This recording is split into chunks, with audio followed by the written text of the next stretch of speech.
Communication unit में 2023 के पूछे गए सभी इंपॉर्टेंट क्वेश्चंस आज हम इस वीडियो में कवर करने वाले हैं। तो अगर आप भी एनटीए यूजीसी नेट जेआरएफ को क्रैक करना चाहते हैं और आपका भी नारा है बिल्कुल मेरी ही तरह कि इस बार जेआरएफ पार, तो आप इस वीडियो के अंदर बने रहिएगा। तो जिन्होंने पहली बार मुझे ज्वाइन किया है मैं उन्हें बता देती हूँ कि मेरा नाम सिमरन सहगल है और मैं इसी चैनल के ऊपर यानी कि माइंड और इकोनॉमिक्स चैनल के ऊपर आपकी एनटीए यूजीसी नेट जेआरएफ की प्रिपरेशन करवा रही हूँ रिगार्डिंग योर जून अटेम्प्ट। तो इस वीडियो के अंदर मैं आपको आज कम्युनिकेशन जो है कम्प्लीटली कवर करवा दूंगी। इसके मैंने कोई पार्ट 1 या पार्ट 2 नहीं बनाए हैं। इसी एक वीडियो में आपको पूरा कम्युनिकेशन जो है वो करने को मिल जाएगा, क्योंकि आपके लिए बहुत ही ज़्यादा यूज़फुल होगा। क्योंकि इस बार जो 2023 में क्वेश्चंस पूछे गए थे वो बहुत ही अलग तरीके के थे, यानी कि बहुत सारे नए कॉन्सेप्ट्स जो हैं उन पे बेस्ड आपके क्वेश्चंस आए थे। पुराने कॉन्सेप्ट्स के ऊपर कम क्वेश्चंस आए थे। तो इसीलिए आज की वीडियो जो है आपके लिए बहुत ज़्यादा इंपॉर्टेंट रहने वाली है। इसीलिए मैं कम्युनिकेशन की यूनिट को पहले ही कवर करवा रही हूँ, क्योंकि इसमें नए टॉपिक्स हैं ताकि आपको टाइम मिल जाए उन टॉपिक्स को पढ़ने के लिए। चलिए तो हम सीधा आगे बढ़ते हैं अपनी वीडियो में। तो ये मेरा एक ब्रीफ इंट्रोडक्शन है। जैसे कि मैंने पहले बताया, मेरा नाम सिमरन सहगल है। पिछले 3 सालों से इकोनॉमिक्स जो है वो पढ़ा रही हूँ, इकोनॉमिक्स के एजुकेटर हूँ और मैंने 2 बार खुद NTA UGC net JRF qualify किया है। और मेरा एक आर्टिकल भी पब्लिश है इन इकोनॉमिक्स मैगज़ीन और मैंने काफ़ी रिसर्च प्रोजेक्ट्स पर भी काम किया है। मैं एक दिल्ली गवर्नमेंट स्कॉलरशिप होल्डर भी हूँ। तो इन सब पॉइंट्स को देखकर आप अंदाज़ा लगा सकते हैं कि आपको मुझसे क्यों पढ़ना चाहिए। चलिए तो बिल्कुल भी देरी नहीं करेंगे, कम्युनिकेशन के फर्स्ट क्वेश्चन से आज की हम अपनी तैयारी शुरू करेंगे। चलिए, so this is the first question on your screen.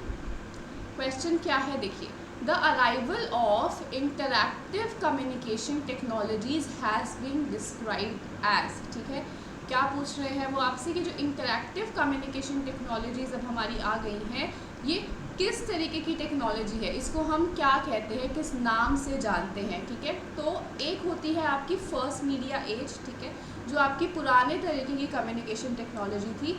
और next is second media age. ठीक है, तो सेकेंड मीडिया एज क्या है, जो आपकी नए तरीके की कम्युनिकेशन टेक्नोलॉजी है, which is absolutely interactive communication technology, जहाँ पे लोगों को इंटरैक्ट करने का मौका मिलता है एक दूसरे के साथ। फर्स्ट मीडिया एज की जो आपकी टेक्नोलॉजीज थी वो किस पर बेस्ड थी कि आपको सिर्फ वन वे कम्युनिकेशन मिलती रहती थी, एक तरफा आपको इन्फॉर्मेशन प्रोवाइड की जाती थी। फॉर एग्जांपल न्यूज़पेपर हो गया या आपका टीवी चैनल्स हो गए, रेडियोज़ हो गए, सिर्फ आप उससे इन्फॉर्मेशन पास ऑन कर सकते थे। लेकिन अब ऐसा नहीं है, अब 2 तरफा आपकी कम्युनिकेशन की जा सकती है, लोगों के बीच में कम्युनिकेशन हो सकती है यूजिंग इंटरनेट। ठीक है, इंटरनेट के थ्रू अब हम क्या कर सकते हैं, अपनी इन्फॉर्मेशन को पास ऑन कर सकते हैं। तो यही हमारा सेकेंड मीडिया एज टेक्नोलॉजी है। तो हमारा आंसर क्या हो जाना चाहिए, सेकेंड ऑप्शन। चलिए अब आगे मैंने एक स्लाइड लगाई है जिससे आपको क्लियरली समझ में आ जाएगा कि हमारे फर्स्ट मीडिया एज और सेकेंड मीडिया एज क्या थी। सो फर्स्ट मीडिया एज क्या है, इट वाज सेंटर्ड। ठीक है, सो यहाँ पर सेंटर का क्या मतलब है कि कुछ लोग थे जो सेंटर में होते थे और वही आपको पास ऑन कर रहे थे इन्फॉर्मेशन। ठीक है, हर किसी के पास इन्फॉर्मेशन उसी एक मीडिया से जा रही थी। फॉर एग्जाम्पल ये मीडिया टीवी हो या रेडियो हो या आपके न्यूज़पेपर्स हो। ठीक है, जो आपका ट्रेडिशनल मीडिया है। ठीक है, जो आपका ट्रेडिशनल मीडिया है। नेक्स्ट है आपका second media age. Second media age क्या है, इट इज़ डीसेंटर्ड और it is decentralise. That means आपके बहुत सारे लोग हैं जो एक दूसरे के साथ बात कर रहे हैं। ठीक है, ये इससे बात कर सकता है, ये इससे, ये इससे, ये इससे, ये इससे कर सकता है, ये इससे बात कर सकता है। ठीक है, तो आपका इंटरैक्टिव मीडिया अब हो चुका है। So many speak to many. Okay, यहाँ पर वन वे कम्युनिकेशन होती थी, सिर्फ मीडियम जो हमारा था उसी से कम्युनिकेशन हो सकती थी लोगों तक। यहाँ पे 2 वे कम्युनिकेशन है, आप इंटरैक्ट कर सकते हो एक दूसरे के साथ। Next, it is predispose to state control. यहाँ पर स्टेट कंट्रोल होता था, अब यहाँ पर स्टेट कंट्रोल आपका नहीं है। ओके, स्टेट कंट्रोल का मतलब क्या है, गवर्नमेंट का control. Okay, next, an instrument of regimes of stratification and inequality. यहाँ पर आपका इनइक्वालिटी ज़्यादा बढ़ती थी। नाउ क्यों इनइक्वालिटी इतनी बढ़ती थी, क्योंकि यहाँ पर गवर्नमेंट का डोमिनेशन रहेगा। ठीक है, जो हायर अथॉरिटीज़ हैं उनका डोमिनेशन रहेगा और उन्हीं के अकॉर्डिंगली आपके ऊपर इन्फॉर्मेशन जो है वो इम्पोज की जाएगी। ठीक है, आपको जो इन्फॉर्मेशन है वो सिर्फ दी जाएगी, आपके ओपिनियंस वगैरह मैटर नहीं करेंगे। लेकिन सेकेंड मीडिया एज के अंदर क्या है, यहाँ पर आपको डेमोक्रेटिक एटमॉस्फेयर मिलता है। यहाँ पे आप अपने ओपिनियंस शेयर कर सकते हो, अपने सजेशंस दे सकते हो, आपका क्या व्यू पॉइंट है वो आप बता सकते हो। ठीक है, next, participants are fragmented and constituted as a mass, ठीक है। जो आपके पार्टिसिपेंट्स हैं वो एक मास की तरह काम करते थे, यानी कि एक ग्रुप की तरह होते थे पहले, लेकिन अब सेकेंड मीडिया एज के अंदर हर एक इंसान की अपनी इंडिविजुअलिटी है, ओके। तो हर एक इंसान जो है उसकी इम्पोर्टेंस है, उसके व्यूज़ की, उसके आइडियाज़ की इम्पोर्टेंस है। नेक्स्ट, इट इन्फ्लुएंसेस कॉन्शियसनेस, यहाँ पे आपकी कॉन्शियसनेस को इन्फ्लुएंस किया जाता था। यहाँ पर इंडिविजुअल के experience of space and time को इन्फ्लुएंस किया जाता है, ओके। एग्जाम्पल्स आपको दिए हुए हैं फर्स्ट मीडिया एज के, newspaper, radio, television, then the rise of interactive media, most specially the internet, ठीक है। तो यहाँ पे आपका जो इंटरैक्टिव मीडिया है, जिसको हम इंटरनेट भी कहते हैं, जहाँ पर आप सब लोग आकर एक दूसरे से बातें करते हैं, एक दूसरे के साथ अपने व्यू पॉइंट शेयर करते हैं, ठीक है। It is network of network, जहाँ पर लोग आके अपने व्यू पॉइंट शेयर करते हैं, एक दूसरे के साथ इंटरैक्ट करते हैं, ओके। चलो, तो ये क्वेश्चन आप सबको क्लियर होगा। ये बहुत इंपॉर्टेंट कॉन्सेप्ट है क्योंकि ये आपके पेपर में 2 से 3 बार पूछा गया है। ऑल्दो मेरे पास सारे क्वेश्चन पेपर्स अभी अवेलेबल नहीं हैं जो 2023 में पूछे गए थे, लेकिन जितने भी मुझे अवेल हुए हैं उसके अंदर आपको 2 से 3 क्वेश्चन जो है सिर्फ इसी पर्टिकुलर टॉपिक से आए हैं, first media age and second media age से। तो ये नया टॉपिक है आपके लिए, इसको आप ध्यान रखिएगा, ओके। चलो आगे बढ़ते हैं। One of the features of broadcast communication, ठीक है। ब्रॉडकास्ट कम्युनिकेशन का वो होता है, फीचर क्या होता है, कैरेक्टरिस्टिक्स क्या होती हैं, ठीक है। तो इसको मैंने आगे स्लाइड में लगा दिया है, व्हाट इज़ ब्रॉडकास्ट कम्युनिकेशन, तो देख लीजिए। So a broadcast communication network is a communication network that uses broadcasting for communication. जब आप ब्रॉडकास्टिंग के मेथड को यूज़ करते हो कम्युनिकेट करने के लिए। ब्रॉडकास्टिंग का मतलब क्या होता है? ब्रॉडकास्टिंग का मतलब होता है ये एक इंसान है जिसके पास इंफॉर्मेशन है, जिसके पास नॉलेज है, अब ये आगे जाके पास ऑन कर रहा है बहुत सारे लोगों को इन्फॉर्मेशन, ठीक है। तो यहाँ से सारे नोड्स आपके लगे हुए हैं जिनको इन्फॉर्मेशन पास ऑन होती है, this is broadcasting. So they take messages from a single sender and transmit to all end points of the network, ठीक है। सारा जो हमारा नेटवर्क है उस तक इन्फॉर्मेशन पहुंच जाएगा, जो भी हमारे एंड पॉइंट्स हैं, जो भी हमारे नोड्स हैं, उन तक इन्फॉर्मेशन पहुंच जाएगी, लेकिन देगा कौन? एक सिंगल सेंडर देगा, okay. A message enters the stream and flows immediately to the end, ठीक है। यहाँ पर इंफॉर्मेशन कैसे पास ऑन होती है? यहाँ से इंफॉर्मेशन निकली नहीं कि इस इंसान तक पहुँच गई, हर एक इंसान तक पहुँच गई, ठीक है।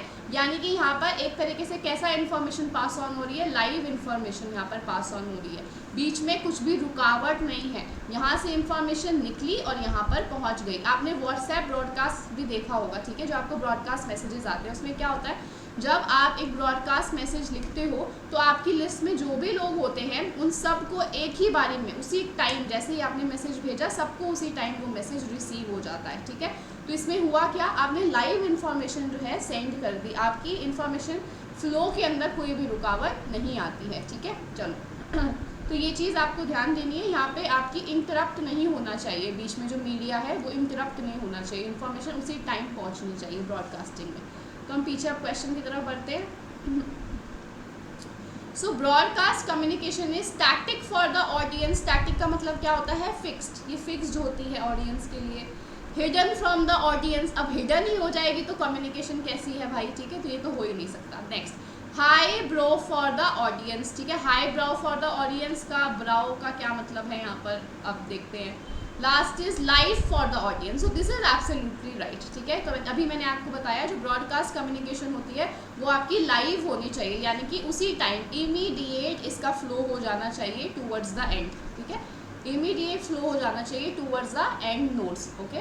चलो आगे बढ़ते हैं नेक्स्ट क्वेश्चन की तरफ। A cool medium has the features of, again a new topic, ठीक है, ये एक नया टॉपिक है, इससे रिलेटेड भी 2 से 3 क्वेश्चन आपके पेपर के अंदर पूछे गए हैं, ठीक है। हो सकता है इससे भी ज़्यादा पूछे गए हों, लेकिन मेरे पास पेपर्स लिमिटेड हैं तो उसमें भी 2 से 3 बार क्वेश्चन आया है। This is hot medium and cool medium, ठीक है। यानी कि इस बार ना आपसे मास मीडिया से बहुत सारे क्वेश्चंस आए हैं। मास मीडिया जो आपका टॉपिक है उससे बहुत सारे क्वेश्चंस आए हैं आपके इस बार। अभी पिछले जो हमने क्वेश्चन किया वो भी मास मीडिया से रिलेटेड था, दोनों क्वेश्चंस। ये जो क्वेश्चन है ये भी मास मीडिया से रिलेटेड है, ठीक है। तो काफ़ी ज़्यादा इंपॉर्टेंट है वो टॉपिक आपके लिए। यहाँ पे मैंने स्लाइड लगा दी है। तो ये किसने दिया है topic? This is given by McLuhan, ठीक है, मैकलुहन ने ये आपका दिया है टॉपिक। इन्होंने कहा है एक आपका हॉट मीडिया होता है, एक आपका कूल मीडिया होता है, या हॉट मीडियम या कूल मीडियम एक ही बात है। अब यहाँ पर हॉट और कूल का मतलब टेम्परेचर से या इमोशनल इंटेंसिटी से नहीं है कि आपका हॉट इसका आज मूड है यानी कि बहुत एंग्री है, ये आज बहुत ही कूल माइंडेड है यानी कि बिल्कुल शांत है आज, तो ऐसा मतलब कुछ भी नहीं है इसमें। यहाँ पे हॉट एंड कूल का क्या मतलब है? डिग्री ऑफ पार्टिसिपेशन, ठीक है, डिग्री ऑफ पार्टिसिपेशन आपका अगर ज़्यादा है, ठीक है, अगर आपका डिग्री ऑफ पार्टिसिपेशन ज़्यादा है, लोग ज़्यादा है, तो दैट इज़ कूल मीडियम, और जहाँ पे आपका पार्टिसिपेशन कम है दैट इज़ हॉट मीडियम, ठीक है। तो यहाँ पे पार्टिसिपेशन पे बेस्ड है, कूल है एक आपका और एक है हॉट। तो यहाँ पे पार्टिसिपेशन इज़ हाई और हॉट के अंदर पार्टिसिपेशन इज़ लो, ओके। चलो, so cool media are those that require higher participation from the users, जहाँ पे ज़्यादा पार्टिसिपेशन की ज़रूरत होती है due to their low definition की वजह से, ठीक है। Since many senses may be used, they foster involvement, क्योंकि बहुत ज़्यादा आप, क्योंकि लो डेफिनेशन है ना, आपको जो मीडिया है वो लो डेफिनेशन का है, तो वहाँ पे आपको अपने बहुत सारे सेंसेस यूज़ करने पड़ेंगे, इसीलिए यहाँ पर इन्वॉल्वमेंट ज़्यादा होती है। एग्जाम्पल क्या है इसका? टेलीविजन। टेलीविजन जो है ये आपका कूल मीडिया है। Why? Because since many other things may be going on and the viewer has to integrate all of the sounds and sights in the context. बहुत सारी चीज़ें उसके आसपास चल रही होंगी जिसको उसको ध्यान देना पड़ेगा, ज़्यादा ध्यान देना पड़ेगा सारी साउंड्स और सारे विजुअल्स को इंटीग्रेट करने के लिए, ओके। नेक्स्ट है आपका हॉट मीडिया। हॉट मीडिया क्या होता है? यहाँ पर लो इन ऑडियंस पार्टिसिपेशन होती है, ठीक है, यहाँ पे आपकी पार्टिसिपेशन ऑडियंस की कम होती है because there is high resolution. यहाँ पे हाई रेजोल्यूशन या हाई डेफिनेशन आपकी क्वालिटी होती है। एग्जाम्पल क्या है? योर मूवीज और योर फिल्म्स। तो यहाँ पर क्या है? Since the context of a dark movie theater, the viewer is completely captivated and one primary sense, visual, is filled in the high definition. अब जब आप थिएटर में जाके मूवी देखते हो तो क्या होता है? अंधेरा होता है, आपका ध्यान और कहीं भी नहीं जा रहा होता, आपका ध्यान सिर्फ स्क्रीन के ऊपर होता है, आपकी सिर्फ विजुअल सेंस वहाँ पर यूज़ हो रही होती है, इसीलिए यहाँ पे आपकी ऑडियंस पार्टिसिपेशन कम होती है, ओके। चलो, तो आपको समझ आ गया होगा कूल मीडिया क्या है, हॉट मीडिया क्या है, तो अब इसको देखते हैं हम। So cool medium has the feature of high definition. यहाँ पे हाई डेफिनेशन होती है नहीं, यहाँ पे लो डेफिनेशन थी, ठीक है। Next, high participation, correct, high participation है यहाँ पे। It provide small amount of information. तो स्मॉल अमाउंट ऑफ इन्फॉर्मेशन यहाँ पर आपको मिलेगी क्योंकि आप टीवी वगैरह की बात कर रहे हो ना, कम यहाँ पर आपकी डेफिनेशन है तो इन्फॉर्मेशन भी आपको यहाँ पे कम ही मिलेगी। Next, tends not to be supplemented by the hot media. तो ऐसी कोई बात तो है नहीं, ठीक है। Next, supplanted by the hot media. ना व्हाट इज सप्लांटेड? सप्लांटेड का मतलब होता है सुपरसीड, ठीक है, इसका मतलब होता है सुपरसीड या फिर सुपर इम्पोज, ठीक है, या फिर हम कह सकते हैं इसका मतलब कि ज़्यादा जो चीज़ हम प्रेफर करेंगे दैट इज़ हॉट मीडिया, यानी कि हम हॉट मीडिया को ज़्यादा प्रेफर कर रहे हैं ओवर कूल मीडिया। तो ये बिल्कुल ठीक है। आजकल टीवी बहुत कम लोग देखते हैं, ज़्यादा क्या देखते हैं आप? मूवी थिएटर्स में जाके फिल्म्स वगैरह देखते हैं जहाँ पे आपको हाई रेजोल्यूशन, हाई डेफिनेशन के अंदर क्वालिटी मिलती है, ठीक है। सो आपका आंसर क्या होना चाहिए? B, C and E, okay. अब यहाँ पे सब प्लांटेड का मतलब जिसको नहीं पता होगा ना उसके लिए मुश्किल हो जाएगी अब यहाँ पर, ठीक है, क्योंकि जब मैंने पहली बार देखा था मुझे भी सब प्लांटेड का मतलब नहीं पता था। तो सब प्लांटेड जब मैंने देखा तो मेरे दिमाग में आया शायद यहाँ पे ना कुछ टाइपिंग मिस्टेक है, यहाँ पे सप्लीमेंटेड होगा क्योंकि यहाँ पर पहले वाले के अंदर सप्लीमेंटेड लिखा हुआ, तो मुझे लगा शायद सप्लीमेंटेड होगा। Then I search for this word, तो यहाँ पे सब प्लांटेड का मतलब पता चला कि तो सुपरसीड करने का मतलब होता है, ठीक है। तो एकदम ही डिफरेंट हो गया इसका मतलब। तो जिसको पता होगा इसका मतलब उसने कर लिया होगा क्वेश्चन, जिसको नहीं पता होगा उसके लिए डिफिकल्टी हुई होगी, ठीक है। नहीं तो आप एलिमिनेशन वगैरह से करते तो भी ये सॉल्व हो ही जाता आपका, ठीक है। चलो, तो जैसे हाई डेफिनेशन आपका नहीं होता तो कौन सा आपका निकल गया था? फर्स्ट तो निकल ही गया आपका। देन आपका बी एंड सी डेफिनेटली आना था, तो बी एंड सी किसके अंदर है? बी एंड सी आपका खाली इसी के अंदर था, तो ई आपका ऑटोमेटिकली सॉल्व हो जाता, ठीक है। So third option is the right answer. तो इसीलिए आप एलिमिनेशन से भी कर सकते हो, ज़रूरी नहीं आपको पूरा क्वेश्चन आए ही, आपको कुछ तो हो सकता है पॉइंट्स आते हो, कुछ हो सकता है ना आते हो, तो जो आते हैं उसके अकॉर्डिंगली आप एलिमिनेशन से भी कर सकते हो solve, okay. Next question, which of the following directly affect और influence the listening skills of the student, ठीक है, क्या चीज़ें आप एक इंसान की लिसनिंग स्किल्स के ऊपर इम्पैक्ट करती है। तो स्टूडेंट प्रोटोकॉल, ठीक है, प्रोटोकॉल क्या होता है, वो रूल्स एंड रेगुलेशन जो स्टूडेंट को फॉलो करने पड़ते हैं, तो इससे बच्चे के लिसनिंग स्किल्स पे तो कोई इम्पैक्ट पड़ेगा नहीं, ठीक है, तो ये तो गलत है। Next, administrative interest. अब एडमिनिस्ट्रेटिव इंटरेस्ट कितना है बच्चों के टूवर्ड्स, उससे लिसनिंग स्किल्स बच्चों की कैसे डेवलप होगी, ठीक है, तो उसका भी कोई इम्पैक्ट नहीं होता। स्पीड ऑफ द स्पीच, किस हिसाब से आप अपनी स्पीच दे रहे हो, ठीक है, जो आपका स्पीकर है किस जल्दबाजी में वो आपको स्पीच दे रहा है या बहुत स्लोली आपको स्पीच दे रहा है, that will affect your listening skills, ठीक है, तो ये तो बिल्कुल ठीक है। Next, timing of the speech, आपकी स्पीच की टाइमिंग कैसी है वो भी बहुत ज़्यादा मैटर करती है, तो इससे भी आपकी लिसनिंग स्किल्स जो है इम्पैक्ट होगी। देन रीजनल एक्सेंट, ये इससे तो बहुत ही ज़्यादा होती है आपकी लिसनिंग स्किल्स इम्पैक्ट। क्यों? आपने देखा होगा कुछ लोग ऐसे होते हैं जो इंग्लिश बोल रहे हैं लेकिन आपको लगेगा भाई ये कैसी इंग्लिश है, मतलब उनका एक्सेंट जो है वो बिल्कुल डिफरेंट हो जाता है। जैसे अगर एक पंजाबी इंग्लिश बोलेगा तो उसकी इंग्लिश अलग लगेगी, अगर एक तमिलियन बोलेगा इंग्लिश तो उसकी इंग्लिश हमें अलग लगेगी, एक गुजराती इंग्लिश बोलेगा तो उसकी इंग्लिश हमें अलग लगेगी, तो सबके एक्सेंट्स डिफरेंट होते हैं, ठीक है, तो इसीलिए इससे भी आपकी लिसनिंग स्किल्स के ऊपर काफ़ी इम्पैक्ट पड़ता है। So answer must be C, D and E. अब देखो इसके लिए आपको कोई टॉपिक पढ़ने की ज़रूरत नहीं है, this is a very basic question जो आप नॉर्मल कर सकते हो, तो ऐसे क्वेश्चंस भी आपके पेपर के अंदर आते हैं, ओके। चलो next question, the power elites by controlling the communication media extend their hegemonic rule further is a statement of myth, ठीक है। अब वो यहाँ पर क्या कह रहे हैं, पावर एलीट्स कौन है, आपके जो अथॉरिटीज़ है, आपकी हायर अथॉरिटीज़ है, फॉर एग्जांपल गवर्नमेंट की अथॉरिटीज़ हम इसको कह सकते हैं, ठीक है। तो जो गवर्नमेंट की अथॉरिटीज़ है ये हमारे कम्युनिकेशन मीडिया को कंट्रोल करती हैं, ठीक है, जो हमारा कम्युनिकेशन मीडिया है, हमारा टीवी है, हमारा न्यूज़पेपर है, ठीक है, इन चीज़ों को ये हमारी अथॉरिटीज़ जो हैं कंट्रोल करती हैं ताकि इनका हेगेमोनिक रूल फैले। हेगेमोनिक का मतलब क्या होता है, सुप्रीम, ठीक है, सुपीरियर, ये दिखाने के लिए कि ये जो लोग हैं या ये जो पार्टी है ये सुप्रीम है, ये जो पार्टी है ये सुपीरियर है ओवर द अदर पार्टीज़। उन्होंने कहा ये जो स्टेटमेंट हम कह रहे हैं कि जो हमारे पावर एलीट्स हैं, जो हमारी हायर गवर्नमेंट अथॉरिटीज़ हैं, वो हमारे कम्युनिकेशन मीडिया को कंट्रोल करती हैं to extend their supreme power, to extend their supreme rule, ये एक मिथ है, तो this is not a myth, okay, this is false, ये मिथ नहीं है, this is a reality, this happens, we all know, ठीक है, हम सब जानते हैं कि ये रियलिटी है। जो हायर अथॉरिटीज़ होती हैं वो हमेशा हमारे कम्युनिकेशन चैनल को कंट्रोल करती हैं कि किस तरीके से वो इन्फॉर्मेशन पास ऑन कर रहे हैं, क्या इन्फॉर्मेशन वो आगे बढ़ा रहे हैं, क्या उनको देनी चाहिए इन्फॉर्मेशन, पूरा कंट्रोल रखते हैं ताकि वो जो पार्टी रूल कर रही है वो पार्टी का रूल जो है वो सुप्रीम रहे, ओके। चलो, सो this is not a myth, this is a reality, so that is why this statement is wrong. Next, through communication media they always plan to win over the common public and continue to overload them, correct, ये statement बिल्कुल ठीक है।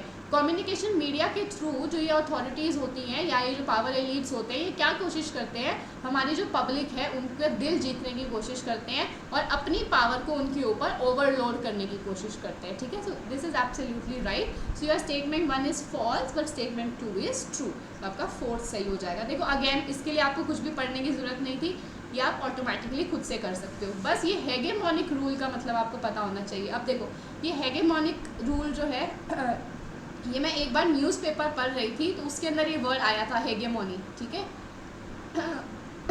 हेगेमनी, तो at that time I search for this word और उसी से मुझे याद था कि ये हेगेमोनिक रूल क्या होता है, तो इसीलिए न्यूज़पेपर्स पढ़ना आपके लिए काफ़ी ज़्यादा यूज़फुल रहता है कभी कभी। हालांकि मैं भी इतना न्यूज़पेपर्स नहीं पढ़ती हूँ, इतना टाइम नहीं होता है, बट स्टिल अगर आप पढ़ोगे तो आपको काफ़ी ज़्यादा फ़ायदा हो सकता है, इंग्लिश समझने में आपको फ़ायदा हो सकता है सिंपली, इससे ज़्यादा तो कोई फ़ायदा नहीं होता क्योंकि हमारी इतनी कोई जनरल स्टडीज़ वाला पेपर तो हमारा है नहीं, तो जिसका हमें न्यूज़पेपर से बहुत ज़्यादा फ़ायदा हो। हमारा नॉर्मल पेपर है, थ्योरेटिक पेपर है जिसको हम कर सकते हैं बिना न्यूज़पेपर के भी, है ना। चलो आगे बढ़ते हैं। People perceive the communicated message according to their, ठीक है, अगेन इसके लिए भी आपको कोई कॉन्सेप्ट पढ़ने की ज़रूरत नहीं है, ये नॉर्मल लाइफ के ऊपर डिपेंडेंट है। आप किसी भी कम्युनिकेटेड मैसेज को किस चीज़ के अकॉर्डिंगली समझते हो, किस चीज़ को मद्देनज़र रखते हुए आप किसी भी कम्युनिकेशन को परसीव करते हो या रिसीव करते हो या समझते हो अपने हिसाब से, ठीक है।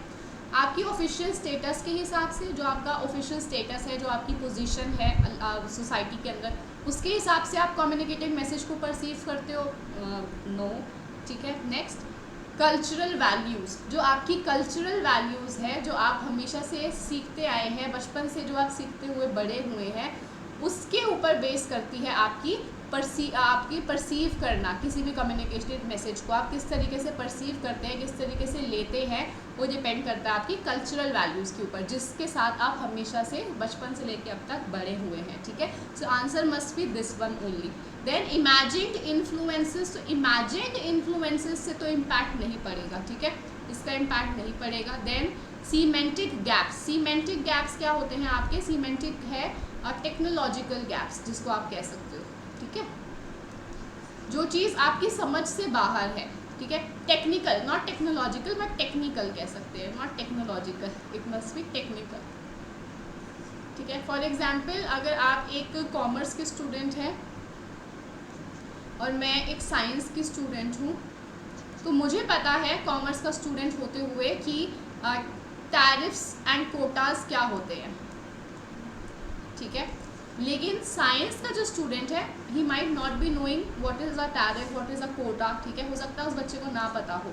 तो इस केस के अंदर इन दोनों की नॉलेज में कैसा गैप है, सीमेंटिक गैप है, ठीक है, because he is unaware about these words, okay, उसको नहीं पता है कि ऐसी टर्म्स भी एग्जिस्ट करती हैं। तो इसीलिए यहाँ पर जो कम्युनिकेशन गैप अराइज होगा, that will be semantic gap, okay. तो answer must be cultural values, जो आपकी कल्चरल वैल्यूज़ होती हैं उसी के हिसाब से आप किसी के भी मैसेज को परसीव करते हो, ठीक है। आगे बढ़ते हैं। The doctrine of individualism, a political concept in communication, is defined as और एज ए और एन, ठीक है। आपको यहाँ पर बताना है इंडिविजुअलिज्म जो है का जो कॉन्सेप्ट है वो एक फॉर्मूला है, इकोनॉमिक इंडिकेटर है, इंस्टीट्यूशनल बैकग्राउंड है या आइडियोलॉजी है। ऑब्वियसली आपने देखते ही क्वेश्चन का आंसर पता कर लिया होगा, बिना जाने कि इंडिविजुअलिज्म की थ्योरी क्या होती है। फॉर्मूला तो हो नहीं सकता भाई, साफ साफ सी बात है। फॉर्मूला आपका कहाँ होता है, जहाँ पे आप कुछ मैथमेटिकल टर्म्स यूज़ करते हैं, ठीक है। तो इंडिविजुअलिज्म हमें देखने से ही पता चल रहा है, जहाँ पे आप अपने किसी इंडिविजुअलिस्टिक नेचर की बात कर रहे होगे, ठीक है, पर्सनल चीज़ की किसी चीज़ में आप बात कर रहे होगे, तो फॉर्मूला तो हो नहीं सकता।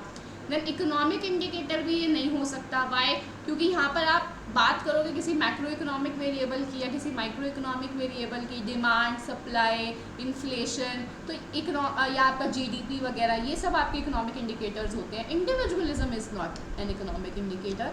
नेक्स्ट, इंस्टीट्यूशनल बैकग्राउंड, आपके इंस्टीट्यूशनल बैकग्राउंड भी नहीं हो सकता है इसका। सो लास्ट क्या बचता है, जो देखने से भी पता चल रहा है, that individualism is an ideology, ठीक है।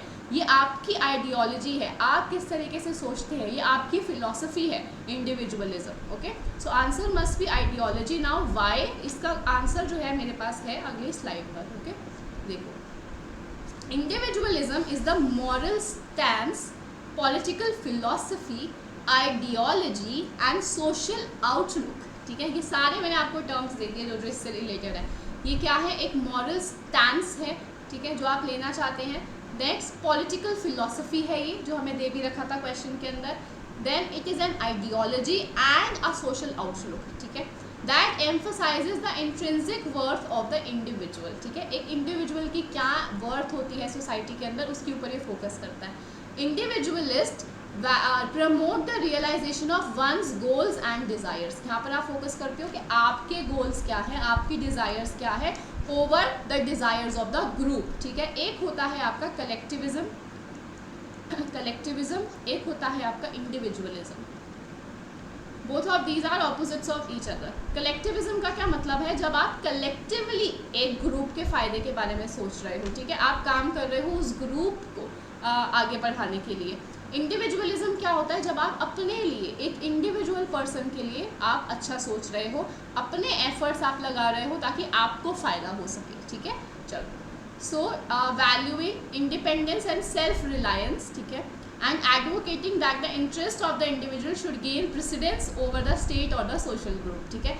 आपका जो खुद का मोटिव है या आपका जो खुद का इंडिविजुअल गेन है उसको प्रायोरिटी मिलनी चाहिए ओवर द सोसाइटी का जो गेन है, ठीक है। चलो, according to the individualist all values are human centred, ठीक है। The individual is of supreme importance and all individuals are morally equal. ये किसके ऊपर बिलीव करता है कि हर इंसान जो है वो अपने लिए सुप्रीम होना चाहिए और हर इंसान जो है वो एक दूसरे के बराबर है।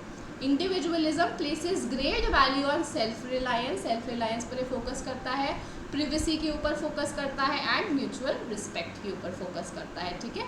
चलो, तो I hope this concept is clear to everyone. आगे बढ़ते देखो, अब इस बार आपसे इंडिविजुअलिज्म पूछा है तो अगली बार आपसे कलेक्टिविज्म भी पूछ सकते हैं, तो आप कलेक्टिविज्म को भी अच्छे से समझ जाइए। Okay, next, the behaviouristic model of communication assets that, ठीक है। आपको बताना है कि बिहेवियरिस्टिक मॉडल जो होता है कम्युनिकेशन का, उससे क्या पता चलता है, ठीक है। उसके अंदर या क्या क्या चीज़ें मेंशन है, उसकी क्या कैरेक्टरिस्टिक्स है।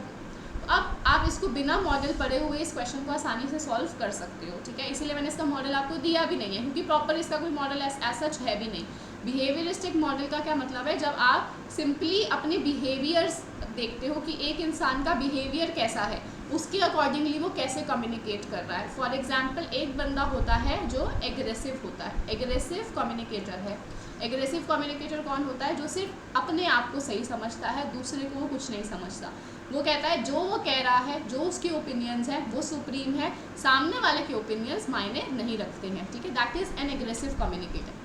एक आपका कम्युनिकेटर होता है पैसिव कम्युनिकेटर। पैसिव कम्युनिकेटर कौन है, पैसिव कम्युनिकेटर है जो अपने आप को हमेशा कम समझता है, दूसरे को हमेशा ज़्यादा समझता है, जो समझता है कि मेरे को तो आता ही नहीं, मुझे तो पता ही नहीं, जो सामने वाला कह रहा है वो ठीक होगा। So that is a passive your communicator, जो आजकल कोई नहीं होता। हर कोई कहता है कि भाई मैं होशियार हूँ और तुम बेकार हो। चलो, तो लास्ट है आपका असर्टिव। एक है होता है आपका असर्टिव। असर्टिव कौन होते हैं, जो कहते हैं मैं भी सही हूँ और तुम भी सही हो, दोनों हम अपनी अपनी जगह पे सही हैं, ठीक है। यानी कि मेरी भी सेल्फ इम्पोर्टेंस है और आपकी भी सोसाइटी के अंदर इम्पोर्टेंस है। सो ये जो कम्युनिकेटर होते हैं ये बेस्ट काइंड ऑफ कम्युनिकेटर्स होते हैं, जो अपनी चीज़ों की वैल्यू करवाना भी जानते हैं और दूसरों की चीज़ों की भी वैल्यू करते हैं, ठीक है। सो ये आपका बिहेवियरिस्टिक मॉडल है, जिसके अंदर आपके 3 तरीके के लोग आते हैं, जिनका अलग अलग तरीके का बिहेवियर है। ओके, एक एग्रेसिव बिहेवियर वाला है, एक पैसिव बिहेवियर वाला है और एक असर्टिव बिहेवियर वाला है, ठीक है। चलो, अब आपको बताना है इसका आंसर। तो फर्स्ट क्या दिया है, behaviours are learned in social situations. जब आप किसी सोसाइटी की किसी सिचुएशन में होते हैं, जब आप किसी पर्टिकुलर चीज़ को फेस करते हैं, तब आपके बिहेवियर्स जो है वो डेवलप होते हैं। तो बिल्कुल ठीक है, अगर आपको एक कमरे के अंदर बंद कर दिया जाए, किसी के साथ इंटरैक्ट ही ना करने दिया जाए बचपन से ही, तो आपका जो बिहेवियर है वो डेवलप हो ही नहीं पाएगा, ठीक है। जब आप लोगों से इंटरैक्ट करते हो, उनसे बातें करते हो, चीज़ों को समझते हो, उस सिचुएशन के अंदर रहते हो, तभी आपके बिहेवियर्स डेवलप होते हैं। So this is very right first. Next, behaviours are learned in external situations only. Now यहाँ पे 99% रूल लग रहा है, जो मैंने आपको बताया हुआ है, विच इज़ कि अगर आपके पास कोई भी एक्सट्रीम वर्ड आ जाता है, like no, never, only, few, except, ठीक है। तो वर्ड्स लाइक दीज जो एक्सट्रीम केस को दिखाते हैं, वो 99% आपकी स्टेटमेंट फॉल्स होती है ना। 1% का एरर होता है, इसलिए इस एरर को ध्यान में रखना है हमें, लेकिन 99% वो स्टेटमेंट फॉल्स होती है। यहाँ पे लग रहा है 99% रूल। क्या आपके जो बिहेवियर्स हैं वो सिर्फ एक्सटर्नल सिचुएशन से ही आप सीखते हो? नहीं, आप इंटरनल सिचुएशन से भी सीखते हो। जो आपके घरों के अंदर हो रहा है, जो आपके आसपास हो रही है, उससे भी आप सीखते हो। जो आपके मन के विचार हैं, उससे भी आपका बिहेवियर डेवलप होता है, ठीक है। तो ये ओनली वाली जो चीज़ है आपकी गलत हो जाएगी। Next, mental state of individual is important. This is very right. आपका जो बिहेवियर है वो आपकी मेंटल स्टेट से भी डिराइव होता है, तो आपकी मेंटल स्टेट जो है वो काफ़ी इंपॉर्टेंट है। नेक्स्ट लिखा है mental state is not important, तो ये गलत हो गया। अगर इम्पॉर्टेंट है तो नॉट इम्पॉर्टेंट वाला गलत हो गया। Next, communication techniques for cultural change include both verbal and non verbal messages. ये बिल्कुल ठीक है।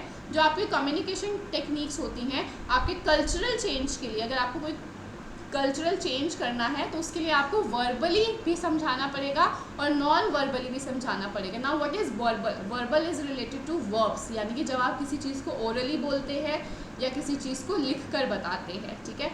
नॉन वर्बल क्या होता है? जो वर्ब्स नहीं है जिसके अंदर, यानी कि आपके जेस्चर्स, जहाँ पे आप अपने जेस्चर्स से बताते हो, अपने हैंड मूवमेंट से, अपनी बॉडी लैंग्वेज से, अपनी आवाज़ की टोन से, अपनी आवाज़ की पिच से, ठीक है।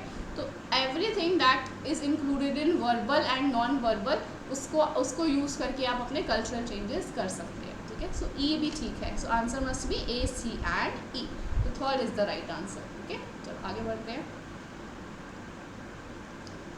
The elements as related to communication in the ancient paradigm of everyday life, ठीक है। अब आपसे वो पूछ रहे हैं कि एंशियंट टाइम में आपकी कम्युनिकेशन जो है उसमें कौन कौन सी चीज़ों का ध्यान दिया जाता था, ठीक है।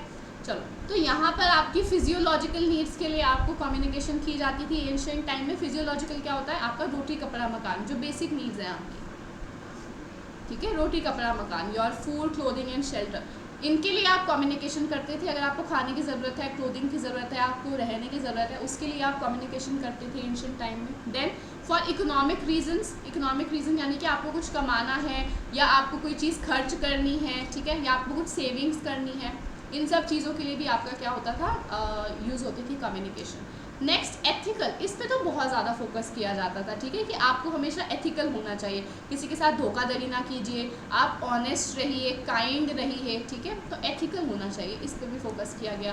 देन सेल्फ रियलाइजेशन, ठीक है, यहाँ पर वैसे भी बहुत ज़्यादा हमने पढ़ा है अपना इंडियन लॉजिक के अंदर भी, मोक्ष की प्राप्ति, ठीक है, मोक्ष की प्राप्ति। तो आप हमेशा ऐसी चीज़ के ऊपर फोकस करना चाहते हैं जिससे आपको सैल्वेशन मिल सके, ठीक है। आपको एक ये जो चक्र चल रहा है आपका, लाइफ का जो साइकिल है आपका, ठीक है, जो ज़िंदगी का चक्र चल रहा है, इससे आपको मुक्ति मिल जाए, ठीक है, आपको मोक्ष की प्राप्ति हो जाए, आपको सैल्वेशन मिल जाए। So this is self realisation, आपको अपने आप के बारे में पता चलना चाहिए, okay. Last is ego clashes. So ego clashes नहीं होती थी तब, ठीक है, एंशिएंट टाइम्स में ईगो क्लैशेस नहीं होती थी। ये तो अभी मॉडर्न टाइम्स की कम्युनिकेशन के अंदर ईगो क्लैशेस होती हैं, तब ईगो क्लैशेस जो है आपकी नहीं होती थी, ओके। लास्ट वाला जो है आपका गलत है, बाकी स्टेटमेंट्स ठीक है। तो जहाँ पे ई नहीं होगा वो गलत हो, वो सही हो जाएगा। तो फर्स्ट ऑप्शन इज राइट। यहाँ पर तीनों में ई है तो ये गलत हो जाएंगे, ओके। चलो आगे बढ़ते हैं। By supplying facts and opinions mass media enable the audience to make decisions. बिल्कुल ठीक है। ये जो मास मीडिया है आपका, मास मीडिया क्या है? मास मीडिया का मतलब क्या होता है? मास मीडिया होता है जहाँ से इन्फॉर्मेशन एक ग्रुप के ऊपर, एक बहुत बड़े ग्रुप के ऊपर जा रही है, ठीक है। इन्फॉर्मेशन जो है वो मास लेवल के ऊपर शेयर की जा रही है, एक बहुत बड़ी पब्लिक को, एक बहुत बड़ी ऑडियंस को इन्फॉर्मेशन शेयर की जा रही है जिस मीडिया से, दैट इज़ मास मीडिया, ठीक है। वही अगेन आपका टीवी हो गया, न्यूज़पेपर हो गया, रेडियो हो गया। तो अब वो क्या कह रहे हैं कि जो मास मीडिया है वो इन्फॉर्मेशन प्रोवाइड करती है, ओपिनियंस प्रोवाइड करती है, फैक्ट्स प्रोवाइड करती है टू द सोसाइटी, जिससे सोसाइटी जो है अपने डिसीजंस बनाती है, जो ऑडियंस है अपने डिसीजंस बनाती है। तो बिल्कुल ठीक है ये statement. Next, mass media should suppress facts and opinions in order to influence the government decisions, ठीक है। वो क्या कह रहे हैं कि मास मीडिया जो है उसको फैक्ट्स और ओपिनियंस को सप्रेस करना चाहिए, ठीक है, उनको आप वो करके रखना चाहिए, दबा के रखना चाहिए, ठीक है। फैक्ट्स एंड ओपिनियंस उनको नहीं शेयर करने चाहिए ताकि जो गवर्नमेंट डिसीजंस हैं उनको वो इन्फ्लुएंस कर सके। तो दिस इज़ रॉन्ग, ठीक है। कभी भी आपको फैक्ट्स एंड ओपिनियंस को नहीं सप्रेस करना चाहिए, दबा कर नहीं रखना चाहिए, उनको आपको खुल्लम खुल्ला शेयर करना चाहिए, ठीक है। यही प्रॉब्लम है हमारे मास मीडिया की कि वो जो फैक्ट्स होते हैं वो शेयर नहीं करते, उल्टी सीधी सी चीज़ें आपको शेयर करते रहेंगे, ठीक है। अगर आप कभी न्यूज़ चैनल खोलकर देखिए तो वो अजीबोगरीब से, ये बाबा ने ये कह दिया, या यहाँ पर ये बच्चे के अंदर आत्मा आ गई, या ये माता आ गई, ठीक है। ऐसे उल्टे तरीके के आपको न्यूज़ जो है वो शेयर करते रहते हैं। फैक्ट्स जो है वो बहुत ही कम आपको न्यूज़ चैनल्स जो हैं वो शेयर करेंगे जो रियलिटी में हमारी इकोनॉमी में हो रहा है, ठीक है। तो यहाँ पर वो फैक्ट्स को ही छुपाते हैं, which is absolutely wrong thing to do, okay. तो आंसर क्या होना चाहिए यहाँ पे आपका? First statement is right but second statement is false, so third आपका ठीक हो जाएगा। Next, an example of asynchronous media. Again आपको मैं बता देती हूँ, एक आपका होता है एसिंक्रोनस, ये आपका पुराना टॉपिक है बट मोस्ट इंपॉर्टेंट टॉपिक्स में से एक है, एसिंक्रोनस एंड सिंक्रोनस। एसिंक्रोनस क्या होता है आपका? One way communication. ठीक है। One way communication, one way communication का क्या मतलब है कि जब आप अपनी इन्फॉर्मेशन पास ऑन कर रहे हो उस टाइम आपका रिसीवर वहाँ पर मौजूद नहीं है, जिसके लिए आपने इन्फॉर्मेशन वो पास ऑन करी है, सामने वाला बंदा उस टाइम अवेलेबल नहीं है, वो बाद में आपकी इन्फॉर्मेशन को देख रहा है, ठीक है। सिंक्रोनस क्या है? सिंक्रोनस का मतलब है टू वे कम्युनिकेशन, ठीक है। यानी कि जब आप अपनी कम्युनिकेशन कर रहे हो, अपनी इन्फॉर्मेशन पास ऑन कर रहे हो, तो जो रिसीवर है, जो सामने बंदा है कम्युनिकेशन लेने वाला, वो उस टाइम वहाँ पर मौजूद है, ठीक है। फॉर एग्जांपल अगर आप चैटिंग कर रहे हो या आप फ़ोन पे बात कर रहे हो, तो जब आप उनसे बात करोगे सामने वाला उसी टाइम आपको रिस्पॉन्ड करेगा, दिस इज सिंक्रोनस। एसिंक्रोनस क्या है? Example email. ईमेल में क्या होता है कि आपको वो इन्फॉर्मेशन जो है पास ऑन करते, आपको ईमेल मिलती है, वो आपको इन्फॉर्मेशन पास ऑन करेंगे, आप जब फ्री होंगे या जब आप देखेंगे उस ईमेल को तब आप उसका रिप्लाई करेंगे, उसी टाइम आप अवेलेबल हो ये ज़रूरी नहीं है, ठीक है। I hope this is clear to everyone. तो यहाँ पे अब आपको बताना है एग्जाम्पल ऑफ एसिंक्रोनस मीडिया। तो यहाँ पे आपको दिया है टेलीविज़न, देन आपको दिया है radio, then cinema and newspaper, ठीक है। तो टेलीविज़न वैसे तो मेरे हिसाब से television, radio, cinema and newspaper, चलो टेलीविज़न जो है, टेलीविज़न पे जब आप कोई भी चीज़ देखते हो तो आप जो रिसीवर है, जब वो चीज़ आपकी ब्रॉडकास्ट हो रही है उस टाइम आप वहाँ पे प्रेजेंट होते हो, ठीक है। तो इसीलिए this is synchronous. Next is radio. Radio में भी उसी टाइम जब वो इन्फॉर्मेशन लाइव कर रहे होते हैं, आपको प्रोवाइड कर रहे होते हैं, तो आप उसको सामने बैठकर सुन रहे होते हो, ठीक है। मतलब सामने आप उनके नहीं होते, लेकिन आप एक जगह पर बैठकर उनकी चीज़ें सुन रहे होते हो। अगेन सिनेमा के अंदर जब आपकी वो फिल्म चल रही होती है तो आप उसके सामने बैठे हुए होते हो, उस चीज़ को आप उसी टाइम ग्रास्प कर रहे होते हो। लेकिन जब आप न्यूज़पेपर की बात करो तो न्यूज़पेपर क्या है, वो पहले से ही छप चुका है, उस पर पहले से ही प्रिंटिंग हो चुकी है, पहले से इन्फॉर्मेशन जा चुकी है, आप उसको बाद में पढ़ रहे हो, तो that is why it is asynchronous media, okay. चलो आगे बढ़ते हैं हम नेक्स्ट क्वेश्चन की तरफ। According to critics, mass mediated transmission of culture means the transmission of, again आपको ये क्वेश्चन पूछा गया है about your low culture and high culture, ठीक है। एक आपका होता है लो कल्चर कम्युनिकेशन, एक आपकी होती है हाई कल्चर कम्युनिकेशन। तो अब आगे मैं आपको दिखा देती हूँ कि क्या है लो कल्चर और हाई कल्चर। चलो, सो हाई कल्चर कम्युनिकेशन क्या है? It is represented by those arts and interest which are seen as superior to others, ठीक है। हाई कल्चर की कौन सी चीज़ें होती हैं? जिन आर्ट्स को या जिन इंटरेस्ट को आप सबसे ऊपर का दर्जा देते हो, ठीक है। आप कहते हो कि ये तो है, जो है सुप्रीम है सबसे, इससे नीचे बाकी की जो भी आर्ट्स हैं वो इससे नीचे लाए करती हैं, ठीक है। For example ballet, classical music, opera, literary novels, poetry, art, cinema, इनको जो है बहुत ही ज़्यादा टिपिकल रखा जाता है, इनको समझा जाता है कि ये बहुत ही सुप्रीम आर्ट्स हैं, ये बहुत ही सुप्रीम इंटरेस्ट हैं, जो बहुत ही सुप्रीम लोगों के लिए बनाया गया है, ठीक है। ये आम जनता के लिए नहीं बनाई गई हैं आर्ट फॉर्म्स, इनके लिए बहुत सुप्रीम लोगों की ज़रूरत है, क्लियर। तो इसीलिए this is not produce for mass audience, ये मास ऑडियंस के लिए नहीं बनाई गई है, ये आपके कुछ लोगों के लिए बनाई गई है, जो एलीट ऑडियंस है आपकी, ठीक है, जो रिच ऑडियंस है आपकी, उनके लिए बनाई गई है, ठीक है। चलो next is low culture. Low culture कौन सी होती है? ये वो फॉर्म्स होती है जहाँ पर आपकी चीज़ पूरी मास के लिए बनाई गई है, ठीक है, मास रीच है जिसकी, जो कुछ लोगों के लिए नहीं बनाई गई, जिसको कोई भी अफोर्ड कर सकता है, अपनी लाइफ में अप्लाई कर सकता है, ठीक है। So it makes judgement on the value on what is being produced and consumed as culture. So low culture is linked to the commercialisation and mass appeal of mass culture, ठीक है। यहाँ पे आप मास अपील की बात करते हो। Next is, अब यहाँ पर क्योंकि लिखा है मास कल्चर, तो हम देख लेते हैं मास कल्चर भी क्या होता है। सो मास कल्चर क्या है? It includes any product designed for and consume by the mass audience. जब आप एक बहुत ही वाइड ऑडियंस के लिए कोई भी प्रोडक्ट बनाते हैं जिसको बहुत ही बड़ी ऑडियंस जो है वो कंज्यूम कर रही है, तो that particular culture is known as mass culture, ठीक है। When mass culture is manufactured and is produce for profit, ठीक है। यहाँ पे आप मास कल्चर के लिए क्यों प्रोड्यूस कर रहे हो प्रोडक्ट? क्योंकि आप प्रॉफिट कमाना चाहते हो, जितने ज़्यादा लोगों को आप चीज़ें दोगे, प्रोडक्ट दोगे, उतना ज़्यादा आपको प्रॉफिट होगा, ठीक है। तो ये चीज़ आपको समझ में आ गई होगी दैट हाई कल्चर जो है इसके अंदर आपका एलीट ग्रुप पार्टिसिपेट करता है, मास के लिए ये नहीं होता। लो कल्चर आपके मास के लिए ही होता है, यहाँ पे आपका एलीट जो है वो परफॉर्म नहीं करता। मास कल्चर जो है इसका मतलब क्या है, आप जो प्रोडक्ट है वो एक मास ऑडियंस के लिए, एक बिग ऑडियंस के लिए प्रोवाइड कर रहे हो, ठीक है। चलो, तो इसका आंसर अब आप देखिए क्या होना चाहिए।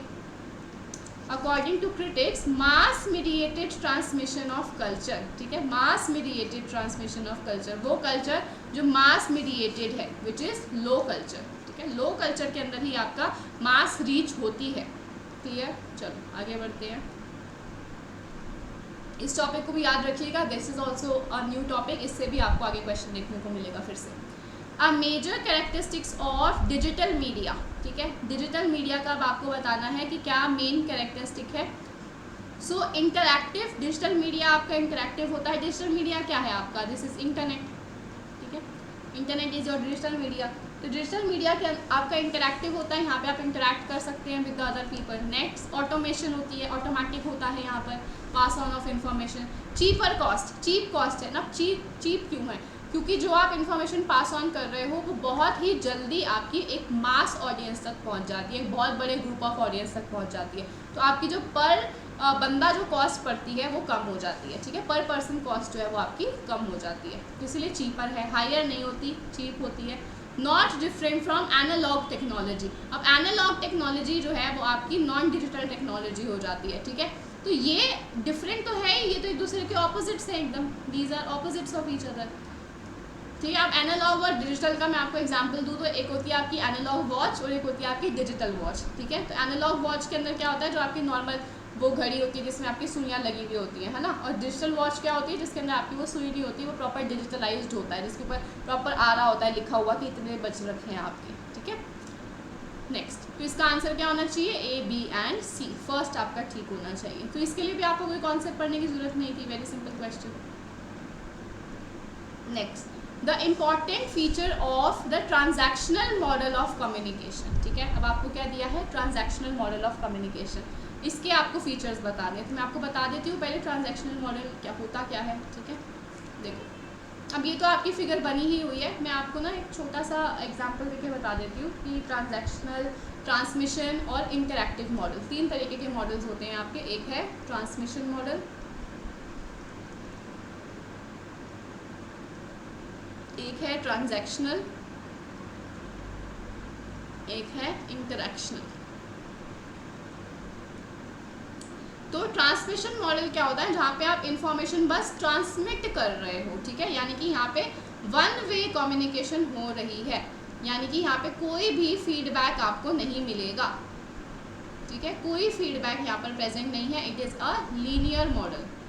लीनियर मॉडल का मतलब क्या है, ये एक सेंडर है, ये आपका रिसीवर है, इस सेंडर ने एक मैसेज पास ऑन कर दिया इस रिसीवर को, लेकिन ये रिसीवर ने वापस सेंडर को कोई भी इंफॉर्मेशन पास ऑन नहीं करी, तो यहाँ पर फीडबैक नहीं होता। अब क्योंकि one way information pass on हो रही है, इसीलिए लीनियर मॉडल है। नेक्स्ट है आपका ट्रांजैक्शनल मॉडल। ट्रांजैक्शनल मॉडल में वर्क दिख रहा होगा, ट्रांजैक्शन कब होती है, जब दो लोग प्रेजेंट होते हैं, ठीक है। तो यहाँ पे आपकी टू वे कम्युनिकेशन होती है, टू वे कम्युनिकेशन होती है, फीडबैक यहाँ पे प्रेजेंट होता है, ठीक है। लीनियर मॉडल ये नहीं होता आपका। यहाँ पर क्या होगा, एक सेंडर होगा, एक रिसीवर होगा, सेंडर ने अपना मैसेज पास ऑन किया रिसीवर को, और रिसीवर ने सेंडर को फिर से फीडबैक भेजा कि हाँ भाई मुझे तेरी इन्फॉर्मेशन मिल गई, मुझे सही लगी या बेकार लगी। Next, interactional model. Interactional model is a type of transactional model, ठीक है, ये ट्रांजैक्शनल मॉडल की तरह ही होता है, यानी कि ये भी टू वे कम्युनिकेशन होती है, यहाँ पे भी फीडबैक आपका प्रेजेंट होता है। लेकिन यहाँ पे जो मीडियम होता है ना, चैनल जो आपका होता है, या जो मीडियम होता है, मीडियम या जो चैनल है जिसके थ्रू आपकी इंफॉर्मेशन पास ऑन हो रही है, दैट इज इंटरनेट, ठीक है।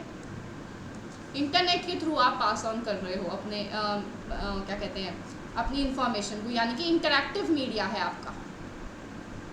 इंटरैक्टिव मीडिया, जैसे सोशल मीडिया से आपने पास ऑन कर दी अपनी information, that will be interactional. तो इसलिए कैसे होगा, there is a sender, there is a receiver, यहाँ पे आपकी मैसेज पास ऑन हुआ है ओवर द इंटरनेट, इंटरनेट पे आपने मैसेज पास ऑन किया है, और इस रिसीवर ने आपको ओवर द इंटरनेट फीडबैक दिया है, ठीक है। I hope this is clear to everyone. ये तीनों आपको मॉडल समझ में आ गए होंगे, ये काफ़ी इंपॉर्टेंट है, तीनों ही मॉडल्स पेपर में पूछे जाते हैं।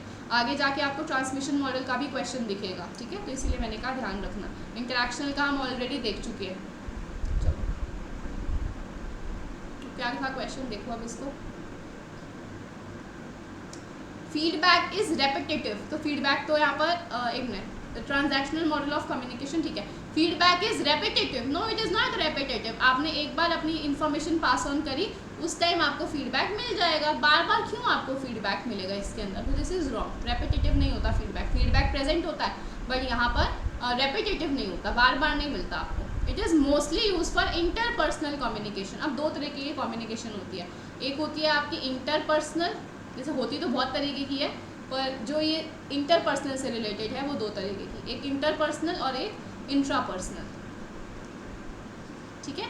इंटरपर्सनल क्या होती है, जब आप दो लोगों के बीच में इंफॉर्मेशन पास ऑन कर रहे हैं, यानी कि आप एक बंदा दूसरे बंदे को इन्फॉर्मेशन दे रहा है, दूसरा बंदा पहले वाले को इन्फॉर्मेशन दे रहा है, दो बंदे जहाँ पर इन्वॉल्व होते हैं। इंट्रा का मतलब क्या है, जहाँ पे एक ही बंदा इन्वॉल्व है, वो अपने ही साथ कम्युनिकेट कर रहा है। जैसे आप भी करते होंगे कि इस बार तो मेरे को अपना नेक्स्ट JRF जो है वो क्वालिफाई करना ही करना है। अब उसको क्वालिफाई करने के लिए मुझे पेपर 1 में एटलीस्ट 40 क्वेश्चन सॉल्व करने हैं और पेपर 2 में एटलीस्ट मुझे 70 क्वेश्चन सॉल्व करने हैं, है ना। इस तरीके से आप अपने आप से जो बातें करते हो दैट इज़ इंट्रापर्सनल कम्युनिकेशन। तो यहाँ पे जो एक ट्रांजैक्शनल मॉडल में दो लोग होते हैं, इसीलिए यहाँ पर आपका दो लोग यानी कि वो आपस में बात कर रहे हैं, इसलिए इंटरपर्सनल कम्युनिकेशन होती है। This is right. Next, sender and receiver of message can interchange their roles, ये बिल्कुल ठीक है। Now how they are interchanging their role, एक बंदा है सेंडर, एक बंदा है रिसीवर, इसने इसको एक मैसेज पास ऑन कर दिया, ठीक है। तो जब ये रिसीवर सेंडर को फीडबैक भेजेगा, ठीक है, जब ये फीडबैक भेजेगा, यानी कि फीडबैक क्या है, एक न्यू मैसेज ही तो है, एक न्यू मैसेज है। तो जब ये मैसेज भेजेगा तो ये सेंडर बन जाएगा और ये जो सेंडर है ये रिसीवर बन जाएगा, है ना। तो इसीलिए आइए इंटरचेंज कर लेते हैं अपने रोल्स, तो ये ठीक है। Feedback is simultaneous, this is right. Feedback आपको उसी टाइम मिल जाता है। सेम साइमल्टेनियस का मतलब क्या होता है, साथ साथ, जैसे ही आपने इन्फॉर्मेशन पास ऑन करी तभी आपको फीडबैक मिल जाएगा, this is right. Next, the heavy dose of noise provides a message, यहाँ पर नॉइज प्रेजेंट होती है तो नॉइज यहाँ पर नहीं प्रेजेंट होती ना। नॉइज क्या है, नॉइज है आपके barriers to the communication. Noise क्या है, बैरियर्स टू कम्युनिकेशन, यानी कि जब आप अपनी इन्फॉर्मेशन पास ऑन कर रहे हो तो आपके चैनल में कोई ना कोई प्रॉब्लम आ जाती है, मीडिया के अंदर आपकी कोई प्रॉब्लम आ जाती है। फॉर एग्जांपल, अगर आप फ़ोन पे बात कर रहे हो तो वॉइस ब्रेक हो रही है, या अगर आप किसी से फेस टू फेस बात कर रहे हो तो सामने ट्रैफिक की बहुत ज़्यादा आवाज़ आ रही है। All of these are noise, okay. चलो, तो ये आपका गलत हो जाएगा क्योंकि ट्रांजैक्शनल मॉडल में कोई नॉइस अवेलेबल नहीं होती। तो कौन से मॉडल में नॉइस होती है, आपकी शैनन वीवर मॉडल में, ठीक है। शैनन वीवर मॉडल, जो कि आपका एक लीनियर मॉडल ही है, यानी कि यहाँ पे फीडबैक प्रेजेंट नहीं होता लेकिन यहाँ पे नॉइस प्रेजेंट होती है, ठीक है। I hope this is clear to everyone. तो आंसर इसका लिख लीजिए फटाफट से, this is B, C and D, तो second option is the right answer. चलो आगे बढ़ते हैं।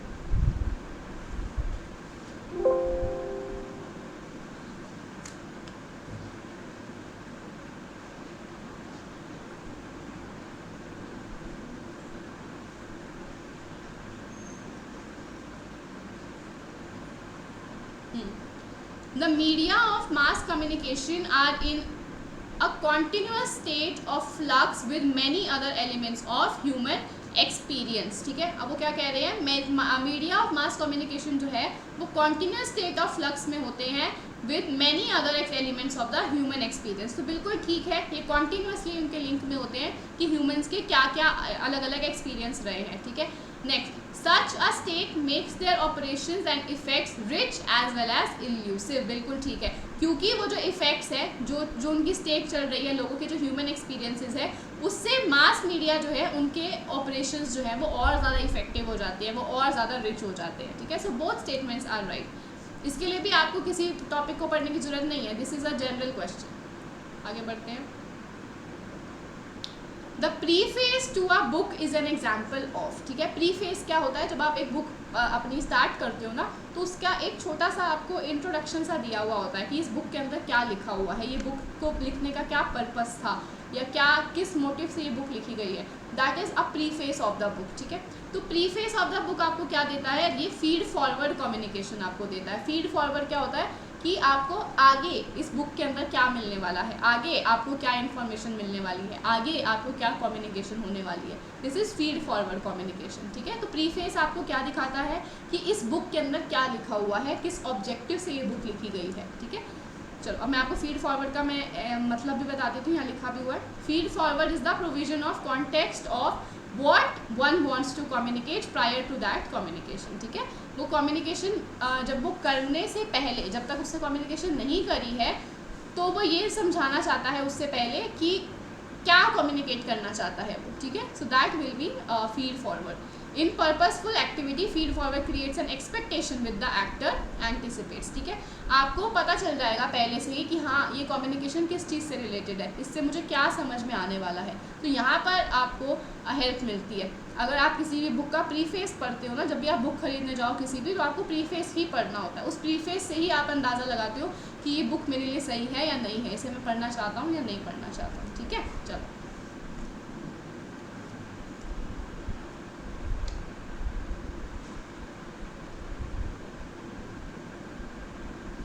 A message beneath a message is often referred to as, very simple, इसके लिए भी आपको कुछ पढ़ने की जरूरत नहीं है। एक मैसेज के नीचे जो और मैसेज आपको दे रखे होते हैं वो क्या होता है, हम कहते हैं ना this is heading, these are the sub points या these are the sub headings, ठीक है। यानी कि आप जैसे आपने कोई वो भी पढ़ा हो, आर्टिकल भी पढ़ा हो, ठीक है, तो हम क्या कहते हैं, दिस इज सेक्शन कोई हो तो this is section 20 sub section 2, है ना। तो जो भी चीज़ आपकी अंडर अ मैसेज, एक मैसेज के अंदर जो दूसरा मैसेज होता है वो आपका सब सेक्शन होता है या आपका सब टेक्स्ट होता है, ठीक है, या आपकी सब कम्युनिकेशन होती है वो, ओके। तो इसका आंसर क्या होना चाहिए, सब टेक्स्ट। ये आपको, इसके लिए भी आपको कुछ पढ़ने की ज़रूरत नहीं है, इसको भी आपको समझ में आ जाएगा। हो सकता है आप ये बाकी के ऑप्शंस देख के थोड़ा सा घबरा जाए, लेकिन इनका कोई हमारे से लेना देना है ही नहीं। हमको पता है भाई एक मैसेज के नीचे जो मैसेज लिखा होता है वो सब पॉइंट्स होते हैं, ठीक है। एक मेन हेडिंग होती है, बाकी के सब हेडिंग्स होती हैं। चलो आगे, What precautions are necessary in the context of online information? जब भी आप ऑनलाइन इन्फॉर्मेशन को चेक करते हो, मतलब कलेक्ट करते हो, या ऑनलाइन इन्फॉर्मेशन आप ले रहे होते हो या दे रहे होते हो, तो उसमें आपको किस चीज़ का ध्यान रखना पड़ता है, ठीक है। तो देखो इसमें क्या है, discussion groups information is not amenable to checking. जो आपके डिस्कशन ग्रुप पे जो आपको इन्फॉर्मेशन मिलती है उस पर आप कोई भी चेकिंग नहीं कर सकते। क्यों कर सकते हो आप, बिल्कुल, यहाँ पर भी आपका 99% रूल लग रहा है वैसे, ठीक है, नॉट लिखा हुआ है ना, तो ये स्टेटमेंट आपकी 99% फॉल्स ही होगी। तो यहाँ पर आपको नॉट एमेनेबल टू चेकिंग, तो गलत है, यहाँ पे आप चेकिंग कर सकते हैं डिस्कशन ग्रुप्स में। Then there is no need to compare the information given by different websites, again no, यानी कि 99% रूल।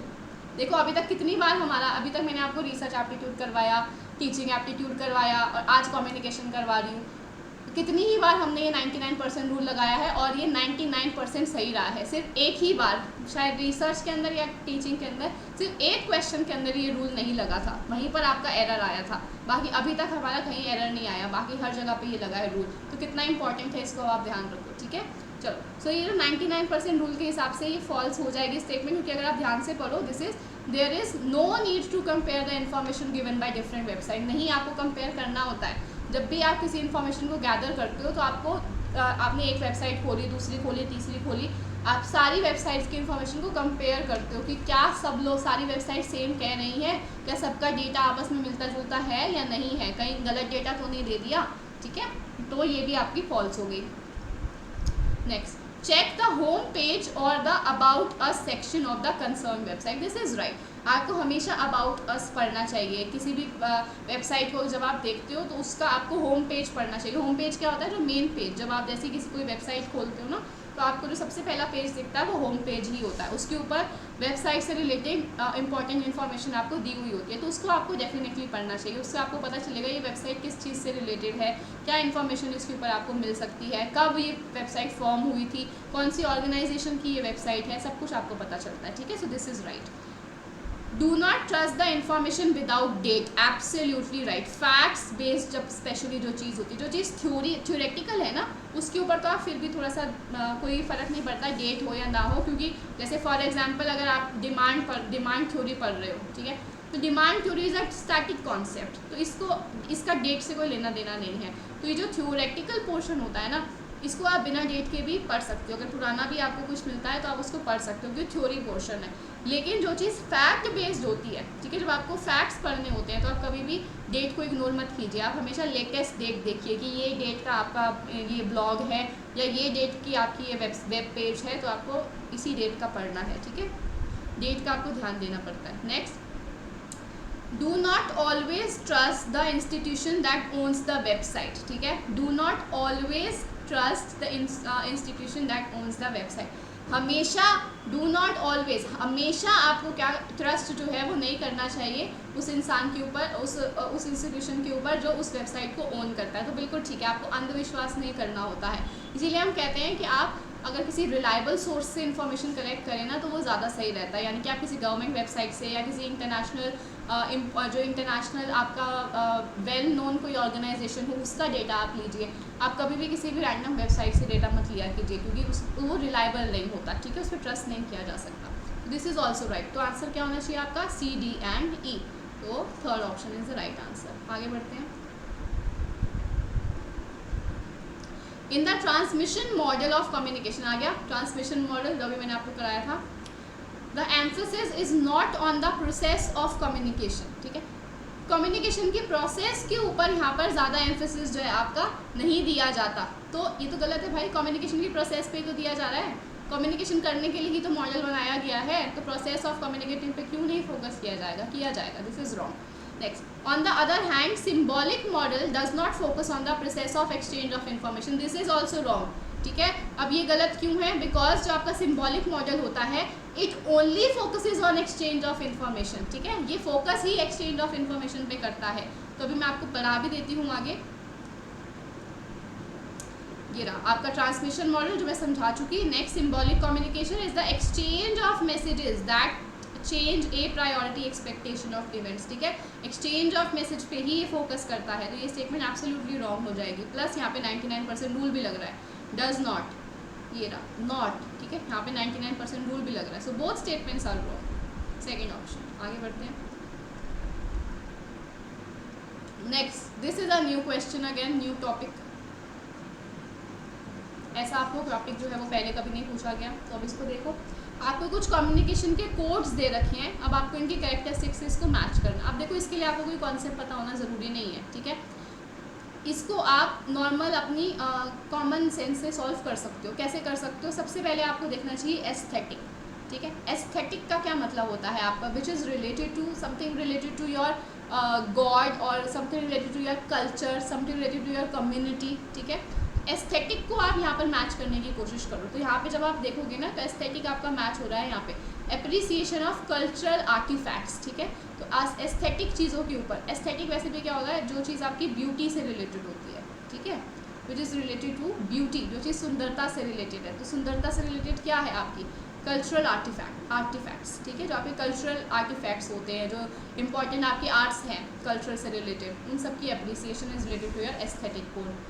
अब आपके लिए क्या सब और सही लग रहा है, दिस इज टेक्निकल कोड, ठीक है, टेक्निकल कोड को ढूंढने की कोशिश करो। टेक्निकल किससे रिलेटेड होगा आपका, कुछ टेक्नोलॉजी से रिलेटेड होगा या कुछ इनोवेशन से रिलेटेड होगा या आपका कुछ मैथ्स वगैरह से रिलेटेड होगा, ठीक है। तो इसको आप देखने की कोशिश करो। This is reflection of mass collective no, reflect socio cultural no, operational modes of media, ठीक है। टेक्निकल किससे रिलेटेड है, आपके ऑपरेशंस से रिलेटेड है, किस तरीके से आपकी जो मीडिया है वो ऑपरेट कर रही है, ओके। तो ये आपका मैच हो गया। नेक्स्ट है आपका आइडियोलॉजिकल कोड। अब आइडियोलॉजिकल में वर्ड क्या आता है आपका आइडिया, ठीक है, कि आपका किसी चीज़ को लेके आइडिया क्या है, आपका किसी चीज़ को लेके परसेप्शन क्या है, ठीक है। तो ये वर्ड प्ले करना है आपको। सो this is ideological code, reflection of मास और कलेक्टिव परसेप्शन। लास्ट आपका बच गया नेचुरल कोड। तो नेचुरल कोड किससे रिलेटेड है आपका सोशो कल्चरल वर्ड से रिलेटेड है, which is natural, okay, world से रिलेटेड। तो इसको आपने मैच कर देना है, आंसर आपका आ जाएगा सिंपली थर्ड, ओके। चलो एक मिनट, क्वेश्चन हमारा ठीक है स्किप हो गया था। ये क्वेश्चन है आपका next, the science of studying the feedback system in human, animal and machine, ठीक है। जब आप ह्यूमंस, एनिमल्स, मशीन, इन सब के फीडबैक मैकेनिज्म को, फीडबैक सिस्टम को जब आप स्टडी करते हो, this is known as cybernetics, ठीक है। ये साइबरनेटिक्स, ये आपका PYQ भी है। PYQ यानी कि पहले भी आपसे पूछा गया है ये क्वेश्चन पेपर, आपके पेपर 1 के अंदर, ठीक है। साइबरनेटिक्स से रिलेटेड ही क्वेश्चन। सो देखो साइबरनेटिक्स क्या है। It is the word which was first defined by Norbert Wiener, ठीक है। नॉर्बर्ट वीनर ने दिया था इन हिज बुक फ्रॉम 1948, ठीक है, जिसका टाइटल क्या था, as the study of control and communication in the animal and the machine, ठीक है। इनके टाइटल के अंदर ये लिखा हुआ है, animal and the machine. So one of the most well-known definition is that of Wiener, who characterized cybernetics as concerned with control and communication in the animal and machine, ठीक है।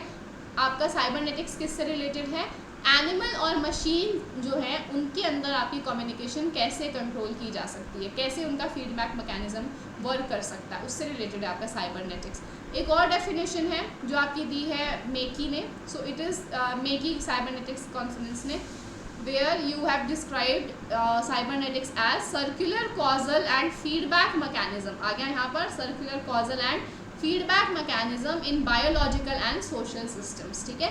तो बायोलॉजिकल में आपका क्या चला जाएगा, एनिमल वगैरह, animal हो गया, ह्यूमन हो गया, देन आपका सोशल सिस्टम के अंदर भी ये चीज़ आ गई, ठीक है। तो यहाँ पर आपको दोनों डेफिनेशंस को मिक्स करके क्वेश्चन दिया, एक फीडबैक मैकेनिज्म भी कह दिया उन्होंने, प्लस एनिमल मशीन की जो आपका कम्युनिकेशन होती है, कैसे उसको कंट्रोल करना है, इन दोनों को आपको मिक्स करके दिया है, ठीक है। चलो आगे क्वेश्चन देखते हैं। The Saussure labelled language as a, ठीक है। द सॉर्सर आपके ये वो है एक फिलोसफिस्ट नहीं है ये, ही इज़, यहाँ पर मैंने शायद डाला है आगे कहीं, linguistic, yes, he is a linguist, not linguistic, he is a linguist, ठीक है। जो लैंग्वेजेस, लिंग्विस्ट कौन होते हैं, जो लैंग्वेजेस की स्टडी करते हैं, ठीक है, जो लैंग्वेजेस के एक्सपर्ट होते हैं। सो ये आपके फर्डिनेंड द सॉसर जो है, ही वॉज अ लिंग्विस्ट, जो इंटरेस्टेड थे किसके लिए, सिस्टम ऑफ साइंस को पढ़ने के लिए, ठीक है। सिस्टम ऑफ साइंस, जब हम किसी भी चीज़ को कम्युनिकेट करते हैं, अपने आइडियाज़ को जब हम कम्युनिकेट करते हैं, तो उसमें साइंस का क्या रोल रहता है, उसके बारे में इन्होंने बात करी है, ठीक है। अब इन्होंने यहाँ पे एक एग्जांपल दिया हुआ है कि साइन का मतलब क्या है। इन्होंने साइन में दो चीज़ें यूज़ करी है, एक सिग्निफायर, एक सिग्निफाइड। सिग्निफायर क्या होता है, जब आप किसी भी टर्म को कम्युनिकेट करते हो, फॉर एग्जाम्पल आपने कहा ट्री, ठीक है, आपने कहा tree, so this is a signifier, जो वर्ड है, ठीक है, जो उसका रियल नाम है, जो उस चीज़ का, जो उसकी रियल प्रोनाउंसिएशन है। सिग्निफाइड क्या होता है, सिग्निफाइड है वो मेंटल स्टेट जिसके अंदर आपने एक ट्री को इमेजिन किया होगा। जैसे आपने ट्री सुना, आपके दिमाग में एक ऐसा ब्राउन कलर की ऐसे उसकी वो रूट्स होंगी, ब्राउन कलर की ऐसे उसकी स्टेम्स होंगी, देन ग्रीन कलर की उसके अंदर पत्तियाँ लगी हुई होंगी, ठीक है। तो आपने उस चीज़ को जो इमेजिन किया है, विजुअलाइज किया है, that is your signified, okay. तो यहाँ पर उन्होंने कहा है कि जो साइन का है लैंग्वेज के अंदर बहुत ज़्यादा रोल होता है। कैसे, दो चीज़ें आती हैं, एक सिग्निफायर, एक सिग्निफाइड। सिग्निफाइड वो वर्ड है या वो प्रोनाउंसिएशन है जो आप रियल लैंग्वेज के अंदर यूज़ करते हो, और सिग्निफाइड क्या है, जो आपकी इमेजिनेशन में चल रहा होता है साथ साथ, ओके। चलो क्वेश्चन आपको दिया हुआ था, the Saussure labelled language as a, ठीक है। तो लैंग्वेज को उन्होंने किस चीज़ में किया है, साइंस में, प्रोफ्यूशन ऑफ साइंस, ठीक है। चलो आगे बढ़ते हैं। Which of the following are the criteria for public service communication, ठीक है। अगर आप किसी भी पब्लिक सर्विस कम्युनिकेशन के अंदर इन्वॉल्व हैं तो किस चीज़ का आपको ध्यान रखना चाहिए। फर्स्ट, पर्सनल बायस तो आप हो ही नहीं सकते। अगर आप किसी पब्लिक सर्विस के काम में लगे हुए हैं तो आप बायस तो हो ही नहीं सकते। You need to be unbiased, आपको सबको इक्वली ट्रीट करना पड़ेगा। नेक्स्ट, आइडियोलॉजिकल स्लैंट, आप अपनी आइडियोलॉजिकल स्लैंट का क्या मतलब है कि आपका कोई आइडियोलॉजी है, आपका कोई पर्सनल परसेप्शन है जिसके अकॉर्डिंगली आप बिहेव करते हो, तो ये पब्लिक सर्विस के अंदर आपको नहीं यूज़ करना है। आप अपनी परसीव जो भी आपकी परसेप्शन है उस चीज़ को आपको दूर रखना है, आपको फैक्ट्स के ऊपर ध्यान देना है, ठीक है। नेक्स्ट, एक्यूरेसी, यस, एक्यूरेसी यानी कि करेक्टनेस के ऊपर आपको ध्यान देना है, आपकी कम्युनिकेशन करेक्ट होनी चाहिए। देन कॉम्प्रिहेंसिव होनी चाहिए। कॉम्प्रिहेंसिव का मतलब क्या होता है, inclusive of all the information, inclusive of all the information, यानी कि आपकी जो कम्युनिकेशन है वो कॉम्प्रिहेंसिव होनी चाहिए, उसके अंदर हर चीज़ समाई हुई होनी चाहिए। Separation of opinions and facts, rest, आपका क्या ओपिनियन है, आपकी क्या परसेप्शन है, उसको आपको अलग रखना पड़ेगा, फैक्ट्स को आपको सामने प्रेजेंट करना पड़ेगा, ठीक है। चलो, सो आंसर आपका सी, डी एंड ई हो जाएगा, थर्ड ऑप्शन। ओके, चलो, ये आपका वही है जो आप IAS का एग्जाम वगैरह देते हो, वहाँ पर आपको जो इंटरव्यू में क्वेश्चंस पूछे जाते हैं वो ये देखते हैं कि आप कहीं उस सिचुएशन के अंदर बायस तो नहीं है, कहीं आपने जो अपनी सोच बना रखी है उस चीज़ को, उसको लेकर आप ज़्यादा ही कुछ उसकी तरफ स्लैंटेड तो नहीं है, उसकी तरफ ज़्यादा टिल्टेड तो नहीं है कहीं, ठीक है। तो यही चीज़ आपकी वहाँ पे चेक की जाती है। Next, according to some experts like Marshall McLuhan, ठीक है, मार्शल मैकलहन ने आपको क्या दिया था, जो आपको हॉट मीडियम और कूल मीडियम की डेफिनेशन आपको दी थी, है ना। चलो, सो कूल मीडियम क्या था, जहाँ पे आपकी ज़्यादा, ठीक है, जहाँ पे आपकी हाई पार्टिसिपेशन थी। हॉट मीडिया के अंदर आपकी लो पार्टिसिपेशन थी, ठीक है, क्योंकि यहाँ पे आपका रेजोल्यूशन वॉज हाई, रेजोल्यूशन जो आपका था वो हाई था, यहाँ पे आपका रेजोल्यूशन वॉज लो। चलो, अब इन्होंने क्या कहा है कि अब आप बताओ कि हॉट मीडिया के क्या क्या एग्जाम्पल हो सकते हैं, ठीक है। तो हॉट मीडिया के एग्जाम्पल आपको बताने हैं अब यहाँ पर, this will be okay. So telephone आपका हॉट मीडिया है क्या, हॉट मीडिया जिसकी लो नहीं, मूवीज हॉट मीडिया में हमने एग्जाम्पल क्या पढ़ा था, फिल्म का, ठीक है, तो सिनेमा तो होगा ही आपका इसके अंदर, है ना। टेलीविजन आपका क्या था, ये कूल मीडिया में एग्जाम्पल दिया था वहाँ पर हमने, ठीक है, तो ये भी नहीं होगा आपका, टेलीविजन नहीं होगा। देन टेलीफोन आपका नहीं होगा।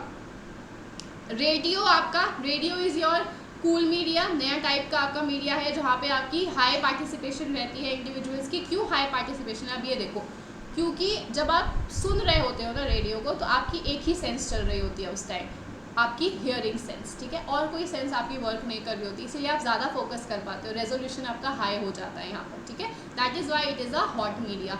Next, print media, print media के अंदर भी यही होता है, आपकी खाली विजुअल सेंसेस चल रही होती है उस टाइम, ठीक है, तो ये भी चीज़ आपको ध्यान देनी है। हॉट मीडिया के अंदर आपकी only one sense will work, क्योंकि आपकी एक ही सेंस वर्क कर रही है, इसीलिए आपका रेजोल्यूशन हाई रहता है, इसीलिए पार्टिसिपेशन ऑफ इंडिविजुअल्स कम हो जाता है। और अगर आप कूल मीडिया की बात करो तो यहाँ पे आपकी ऑल सेंसेस वर्क करती हैं, या मोर देन वन सेंसेस आपकी वर्क कर रही होती है। अगर आप टेलीफोन की बात करो तो टेलीफोन में आपका माइंड चल रहा है, ठीक है, साथ में आपकी हियरिंग भी चल रही है, साथ में आपका बोलने की भी चल रही है साथ साथ, तो यहाँ पे आप हमेशा डिस्ट्रैक्टेड रहोगे। टेलीविजन के अंदर आपका वो चल रहा है, विजुअल्स चल रहे हैं। देन रेडियो के अंदर आपकी खाली वो चल रही है, हियरिंग चल रही है। सिनेमा के अंदर आपकी आइज़ चल रही है, आसपास सारा काला हो चुका है, आपकी कोई सेंस और वर्क नहीं कर रही है। नेक्स्ट आपका प्रिंट मीडिया, ठीक है, प्रिंट मीडिया में भी आपकी खाली विजुअल्स चल रही हैं, आसपास आपकी कोई चीज़ आपको इम्पैक्ट नहीं कर रही है, ठीक है। सो CDE must be the right answer आपका थर्ड। आगे बढ़ते हैं। Internet itself is a network and also a model for cyber space relation. So this is right, आपका इंटरनेट जो है वो खुद में ही एक नेटवर्क है, it is a network of network, अभी मैंने थोड़ी देर पहले बताया था, and it's a model of cyber space relations, ठीक है, साइबर स्पेस रिलेशंस का के अंदर ये मॉडल है। Next, global interactive technologies aided by internet heralded the arrival of the second media, AD, अभी हमने पढ़ा था थोड़ी देर, सबसे पहला क्वेश्चन था ये हमारा, है ना। इंटरैक्टिव टेक्नोलॉजीज जो हमारी हैं, जो कि इंटरनेट ने जिसको लाने में हेल्प करी है, वो कौन सी मीडिया एज है, सेकंड मीडिया एज है। फर्स्ट मीडिया एज कौन सी थी आपकी, जो न्यूज़पेपर्स, रेडियोज, जो आपकी ट्रेडिशनल मीडिया है। इंटरैक्टिव मीडिया यानी कि इंटरनेट जो है आपका सोशल मीडिया एज से रिलेटेड है। So this is also right, so both statements are right, okay, first answer is the right answer. Next, in communication denotation is the level of, ठीक है, denotation क्या होता है और एक होता है कोनोटेशन, ठीक है। डिनोटेशन क्या होता है, डिनोटेशन होता है एग्जैक्ट मीनिंग, ठीक है, एग्जैक्ट मीनिंग यानी कि आपका डिक्शनरी मीनिंग, डिक्शनरी मीनिंग, ठीक है। किसी भी चीज़ का जब आप डिक्शनरी मीनिंग की बात करते हो ना, जो चीज़ उसकी रियलिटी में उसका जो मतलब है, that is a denotative definition. Then connotation क्या होता है, या कोनोटेटिव डेफिनेशन क्या होती है, जब आप अपनी कोई परसेप्शन से उस चीज़ का नाम रख देते हो, ठीक है, आपकी कोई परसेप्शन से या आप अपनी मर्ज़ी से किसी चीज़ का किसी चीज़ के साथ उसका लिंक जोड़ देते हो, दैट इज़ कोनोटेटिव डेफिनेशन, यानी कि वो उसका एग्जैक्ट मीनिंग नहीं है पर उसका आपने अपने आप से कुछ मतलब निकाला हुआ है, दैट इज़ कोनोटेशन। तो डिनोटेशन जो है वो किस चीज़ पे फोकस करेगा, डिस्क्रिप्शन के ऊपर, किसी भी चीज़ की डिस्क्रिप्शन के ऊपर फोकस करता है, उसकी रियल लाइफ कह रही हूँ, उसकी रियल जो रियलिटी है उसके ऊपर फोकस करता है वो, ठीक है, उसका जो एग्जैक्ट मीनिंग है उस पर फोकस करता है। So this is related to description. तो आगे बढ़ते हैं, next question. Symbols provide meaning when used in a, ठीक है, सिम्बल्स जो है आपके कब मीनिंग प्रोवाइड करेंगे, कॉन्ट्रास्टिंग स्टाइल में, नो, यानी कि आप जो बोल रहे हो, जो आप बोल रहे हो और जो आपके सिंबल्स हैं वो एक दूसरे से ऑपोजिट है, तो तब क्या फ़ायदा उस चीज़ का, तो ये तो गलत हो जाएगा। नेक्स्ट, रैंडम ऑर्डर के अंदर तो ये भी नहीं यूज़ हो सकता, रैंडम ऑर्डर के अंदर भी क्यों आपके सिंबल्स हेल्प करेंगे। नॉन स्पेसिफिक कॉन्टेक्स्ट, यानी कि कोई आपका कोई कॉन्टेक्स्ट है ही नहीं कम्युनिकेशन का, उसके अंदर भी सिंबल्स क्या करेंगे, सिर्फ आपका कहाँ पर सही लगेगा, स्पेसिफिक कल्चरल कॉन्टेक्स्ट, जहाँ पे आपने कोई स्पेसिफिकली कोई सिंबल यूज़ किया हो किसी पर्टिकुलर कॉन्टेक्स्ट को समझाने के लिए, किसी पर्टिकुलर कॉन्टेक्स्ट को आपने कम्युनिकेट करना हो, कि रिस्पेक्ट में आपको कम्युनिकेट करना हो, तो आप सिंबल्स का यूज़ करेंगे, ठीक है। चलो next question. A hot medium is characterise, again आपका हॉट मीडियम का क्वेश्चन, मैंने कहा था ना 2 से 3 क्वेश्चन है, तीसरा क्वेश्चन है जो अभी तक हमारा हॉट मीडियम का आया। So hot medium is characterise by, तो हॉट मीडियम के अंदर हमारी क्या क्या चीज़ें थी, this is non mechanical components, non mechanical component, इसको भी देखते हैं, ये तो चीज़ हमने पढ़ी नहीं है। नेक्स्ट, लो ऑडियंस पार्टिसिपेशन, तो यहाँ पे बिल्कुल ठीक है आपका, लो ऑडियंस पार्टिसिपेशन ही होता है। It envelopes only one sense, यहाँ पे आपकी सिर्फ वन सेंस लगती है, बिल्कुल सही, यहाँ पे आपकी वन सेंस लगती है, इसीलिए लो पार्टिसिपेशन होता है। Large amount of information supplies, तो यहाँ पे लार्ज अमाउंट ऑफ इंफॉर्मेशन आपकी सप्लाई की जाती है। हाई ऑडियंस पार्टिसिपेशन, नो, ये तो आपका गलत हो जाएगा, हाई ऑडियंस पार्टिसिपेशन नहीं होती, आपकी लो ऑडियंस पार्टिसिपेशन होती है। हाई ऑडियंस किस में होती है, कूल मीडियम के अंदर। तो आंसर आपका 3 ही है और 3 हमें सही स्टेटमेंट मिल चुकी है, बी, सी एंड डी, तो second option is right. Non mechanical component की तो हमने यहाँ पर कहीं पर बात ही नहीं करी थी, तो इसीलिए इसको हम साइड में ही रखेंगे। आगे देखते हैं, next question. In the initial stages mass communication was considered as a study of propaganda, ठीक है। प्रोपेगेंडा क्या होता है, आप पर्टिकुलर किसी चीज़ को आप किसी इशू को आप बताना चाहते थे, लोगों का ध्यान जो है वो एक पर्टिकुलर चीज़ के ऊपर, गवर्नमेंट की कोई चीज़ के ऊपर फोकस करवाना हो, लोगों को इन्फ्लुएंस करना हो गवर्नमेंट की किसी प्रोग्राम से रिलेटेड, उसके लिए मास कम्युनिकेशन जो है वो यूज़ की जाती थी। तो बिल्कुल ठीक है, इसीलिए आपकी मास कम्युनिकेशन यूज़ की जाती थी ताकि आप गवर्नमेंट के जो भी पॉलिसीज़ आ रही हैं, जो गवर्नमेंट का जो भी आइडिया है उसको आप शेयर कर सकें और लोगों को इन्फ्लुएंस कर सकें, इसीलिए ही यूज़ होती थी। Next, now it has its linguistic components in terms of science, codes and language, लेकिन अब आपकी जो मास कम्युनिकेशन है वो चेंज हो चुकी है, अब इसके अंदर आपके अलग अलग तरीके के साइंस, कोड्स, लैंग्वेज आ चुकी है, तो this is also right, okay, develop हो चुका है आपका मास मीडिया अब, तो both statements are right. Next, mass communication supplies an inventory of public messages and allows for the monitoring of the social values, तो mass communication जो है आपके बहुत ज़्यादा पब्लिक आपकी मैसेजेस जो है वो पास ऑन करता है और आपकी सोशल वैल्यूज़ को जो है वो मॉनिटर करता है, तो दिस इज़ राइट। ये आपकी मास कम्युनिकेशन जो है वो लिटरली आपके ग्रुप्स, जो भी आपकी सोसाइटी है उसको इन्फॉर्मेशन प्रोवाइड कर रहा है, बहुत सारे आपके पब्लिक मैसेजेस जो है वो पास ऑन करता है। Next, in large scale social settings mass media will enable integration of social institutions, ये भी बिल्कुल ठीक है आपका, इसके लिए भी आपको कुछ पढ़ने की जरूरत नहीं है, दीज आर बेसिक स्टेटमेंट्स, तो देखते ही आपको समझ में आ रहा है, हाँ दीज आर राइट, ऐसा ही होता है हमारी इकोनॉमी के अंदर, है ना। तो आपकी दोनों स्टेटमेंट्स जो है वो ठीक है। आगे next question, the first media age, अब ये भी हमारा first question, first media age and second media age, तो फर्स्ट मीडिया एज आपकी कौन सी थी, जो आपकी ट्रेडिशनल मीडिया है, ठीक है, यानी कि आपका न्यूज़पेपर हो गया, रेडियो हो गया, टेलीविज़न हो गया, ठीक है। सेकेंड मीडिया कौन सा था आपका, इंटरनेट, इंटरैक्टिव मीडिया। तो फर्स्ट मीडिया एज के अंदर आपका कौन सा मीडिया आएगा, ब्रॉडकास्ट मीडिया, ये सारे आपके ब्रॉडकास्ट के अंदर ही आते हैं, न्यूज़पेपर, रेडियो, टीवी, ये सब मिलके आपके ब्रॉडकास्ट के अंदर ही आते हैं, ठीक है। ब्रॉडकास्ट मैंने आपको बताया था एक मीडिया होता है जिससे हर नोड के ऊपर इन्फॉर्मेशन जो है वो पास ऑन की जाती है, पूरे नेटवर्क में इन्फॉर्मेशन पास ऑन की जाती है, ठीक है। Next question, modern communication technology like the internet has resulted in, ठीक है, यहाँ पे आपने जो मॉडर्न कम्युनिकेशन टेक्नोलॉजी यूज़ करी है लाइक इंटरनेट, इससे क्या हुआ है, इससे आपका कम्युनिटी मीडिया कल्चर, कम्युनिटी का तो कोई लेना देना नहीं है, नेशनल मीडिया कल्चर ये तो पहले से भी था, personalise media culture, this is right, ठीक है। जब आप इंटरनेट का यूज़ करने लगे तो आप पर्सनलाइज्ड वे में, ठीक है, अपने पर्सनल लेवल के ऊपर आप इंटरेक्ट करने लगे दुनिया के साथ, आप कम्युनिकेशन करने लग गए अपने पूरे वर्ल्ड के साथ, ठीक है। जो इंटरेक्टिव मीडिया आया इसने हमारी पर्सनलाइज्ड वैल्यू को इंक्रीज किया है, ठीक है। रूरल मीडिया, तो दिस इज रॉन्ग, सो आपका third option is the right answer, okay. आगे बढ़ते हैं।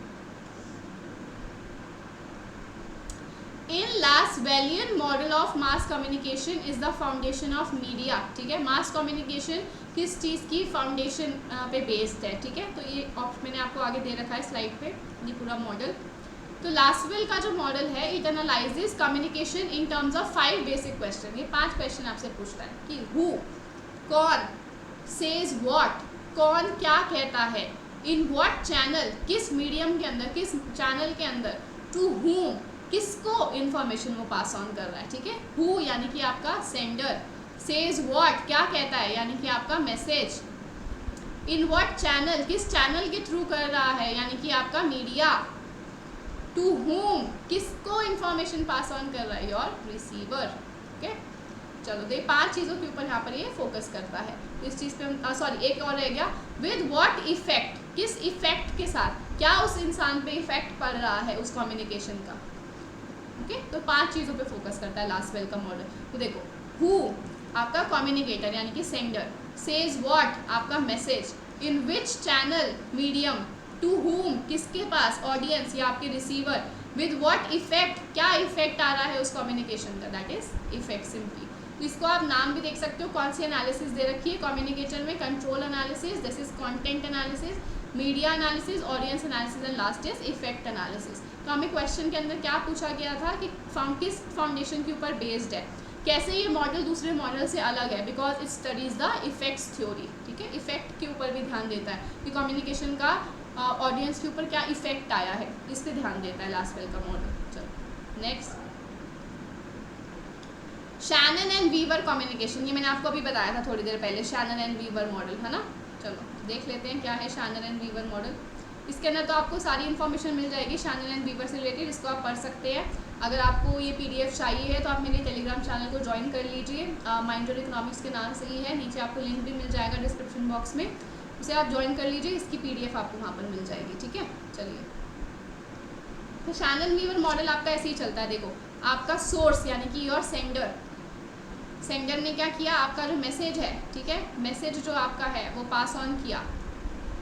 ये थोड़ा सा वियर्ड तरीके से लिखा है, मैं आपको एक्सप्लेन कर देती हूँ। This is a sender, sender ने अपना मैसेज जो है वो पास ऑन किया through a channel to the receiver. सिर्फ ये आपका लीनियर मॉडल होता है। लीनियर मॉडल यानी कि सिर्फ सेंडर इन्फॉर्मेशन देगा रिसीवर को, रिसीवर से कोई भी फीडबैक नहीं आएगा सेंडर के पास, ठीक है। लेकिन चैनल में एक नॉइस प्रेजेंट होती है, यानी कि बैरियर्स को इन्होंने टेक इनटू कंसिडरेशन किया है कि जो कोई कि आपके चैनल के अंदर अलग अलग तरीके के बैरियर्स हो सकते हैं, ट्रैफिक नॉइस हो सकती है, आपका पहले से प्री ऑक्यूपाइड माइंड सेट हो सकता है, आपका एक अलग परसेप्शन हो सकता है। All of these are the noises, barriers of communication, ठीक है। So this is your Shannon Weaver model. इसको हम mother of all models, all communication models कहते हैं, ठीक है, mother of all communication models. It is a linear model और a mathematical model, ठीक है। इसको हम लीनियर या मैथमेटिकल मॉडल भी कहते हैं। वाई? क्योंकि इन्फॉर्मेशन आपकी वन वे है, वन वे कम्युनिकेशन हो रही है यहाँ पे, ठीक है। चलो क्वेश्चन देखते हैं आप।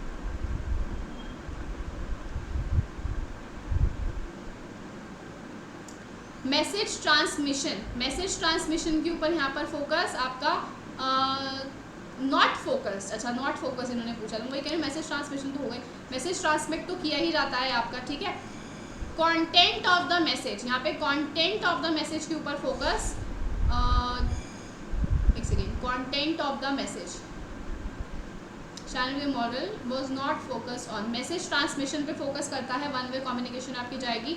कंटेंट इसको भी देखते हैं, meaning of the message, message का क्या मीनिंग है इसके ऊपर वो ध्यान नहीं देते हैं, ठीक है। So this is wrong, then intention behind the message, आपके मैसेज के पीछे की क्या इंटेंशन है, तो इसको ऊपर भी वो ध्यान नहीं देते हैं, so this is wrong. Medium of transmission, medium क्या रहेगा आपका ट्रांसमिशन का, ये कौन बात करता है, इंटरैक्शनल मॉडल बात करता है इसके बारे में, ठीक है।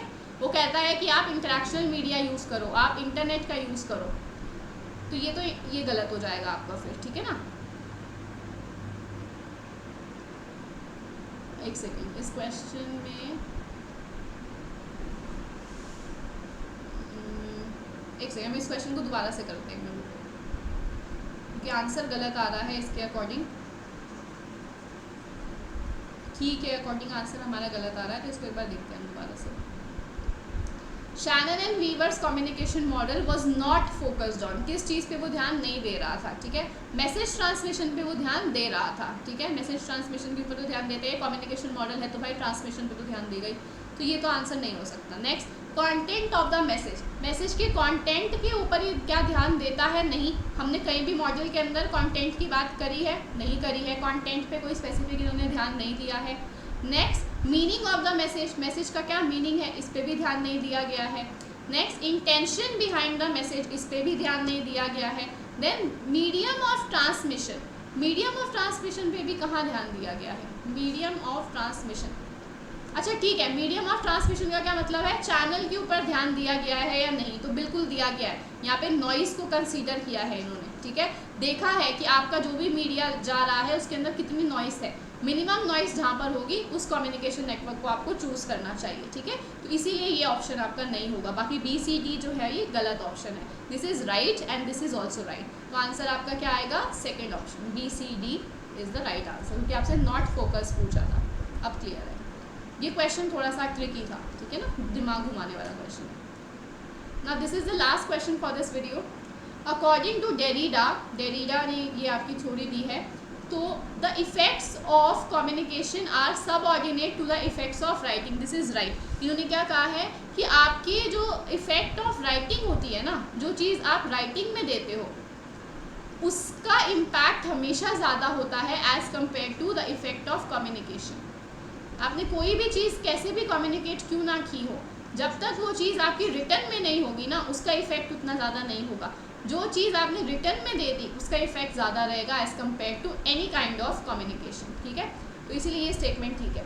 Next, Derrida categorises the effect of language as polysemia and dissemination, ये आप जब थ्योरी पढ़ोगे, डेरिडा की थ्योरी आप जाकर पढ़ लीजिएगा इस वीडियो के बाद, तो इन्होंने यही किया है, दो लैंग्वेज को दो पार्ट्स के अंदर डिवाइड किया है, एक आपका पॉलीसीमिया और एक डिसेमिनेशन। डिसेमिनेशन तो आपको बहुत जगह दिखेगा, पॉलीसीमिया आपको एक दो जगह पर ही देखने को मिलेगा, डिसेमिनेशन की तो हर जगह पर ही बात की गई है। So this statement is also right, both statements are right, तो ये आपका फर्स्ट ऑप्शन सही हो जाएगा। चलिए, सो इसी के साथ हमारी कम्युनिकेशन की जो यूनिट है वो अच्छे से कंप्लीट हो जाती है। आपको समझ में आया होगा कि इस बार कैसे क्वेश्चंस पूछे गए हैं। हॉट मीडियम, कूल मीडियम के ऊपर क्वेश्चन है आपका, इंटरैक्टिव मीडिया के ऊपर है, मास मीडिया पे बहुत ज़्यादा क्वेश्चंस आपके पूछे गए हैं। देन आपसे एसिंक्रोनस मीडिया पे एक क्वेश्चन अभी हमने देखा, उस पर आया है आपको। देन आपको फर्स्ट मीडिया के अंदर, देन आपको सेकेंड मीडिया के अंदर आपको क्वेश्चन आया है। तो ये नए टॉपिक्स हैं कुछ जिनके ऊपर आपको ध्यान देना है। अगेन मॉडल्स ऑफ कम्युनिकेशन, आपका ट्रांजैक्शनल और transmission, then interactive model, Shannon Weaver model, इनके ऊपर आपका ध्यान दिया गया है। बिहेवियरिस्टिक मॉडल ऑफ कम्युनिकेशन का क्वेश्चन आपको आया है, तो आपको ध्यान देना है। इन टॉपिक्स को पढ़ना स्टार्ट कर दीजिए। अब आपके नए जो टॉपिक्स आए हैं उनका भी अब आप ध्यान रखें, सिर्फ अपने पुराने कॉन्सेप्ट को ना पढ़ें। इसीलिए मैं पहले ये टॉपिक आपके साथ लेकर आई हूँ ताकि आपके पास टाइम हो नए कॉन्सेप्ट्स को पढ़ने के लिए, ठीक है। बाकी मैंने पूरी कोशिश करी है कि आपको ये जो नए कॉन्सेप्ट्स हैं मैं इसी वीडियो के अंदर दे दूँ, तो अगर एक दो कॉन्सेप्ट्स रह भी गए होंगे तो उसे आप बाद में पढ़ लीजिएगा, ठीक है। तो अगर आपको वीडियो अच्छी लगी है तो इसे लाइक ज़रूर कर दीजिएगा, अपने फ्रेंड्स के साथ शेयर ज़रूर कर दीजिएगा। अगर आप ऐसे ही मेरी वीडियोस देखना चाहते हैं, अपना JRF जो है वो क्रैक करना चाहते हैं, मेरे चैनल को आप सब्सक्राइब कर लीजिए, नोटिफिकेशन बेल आइकन को आप प्रेस कर दीजिए ताकि आप मेरे आने वाली किसी भी वीडियो को मिस आउट ना कर दें। अगर आप इस वीडियो की PDF चाहते हैं तो आप मेरी टेलीग्राम चैनल को ज्वाइन कर लीजिए, माइंड और इकोनॉमिक्स के नाम से है। आप मुझे इंस्टाग्राम पर भी फॉलो कर सकते हैं और मुझे पर्सनलाइज ईमेल भी लिख सकते हैं regarding any of your query, okay. So अब नेक्स्ट वीडियो में हम जल्दी मिलेंगे, तब तक के लिए stay healthy, wealthy and nerdy and do not forget to mind your economics. Thank you so much.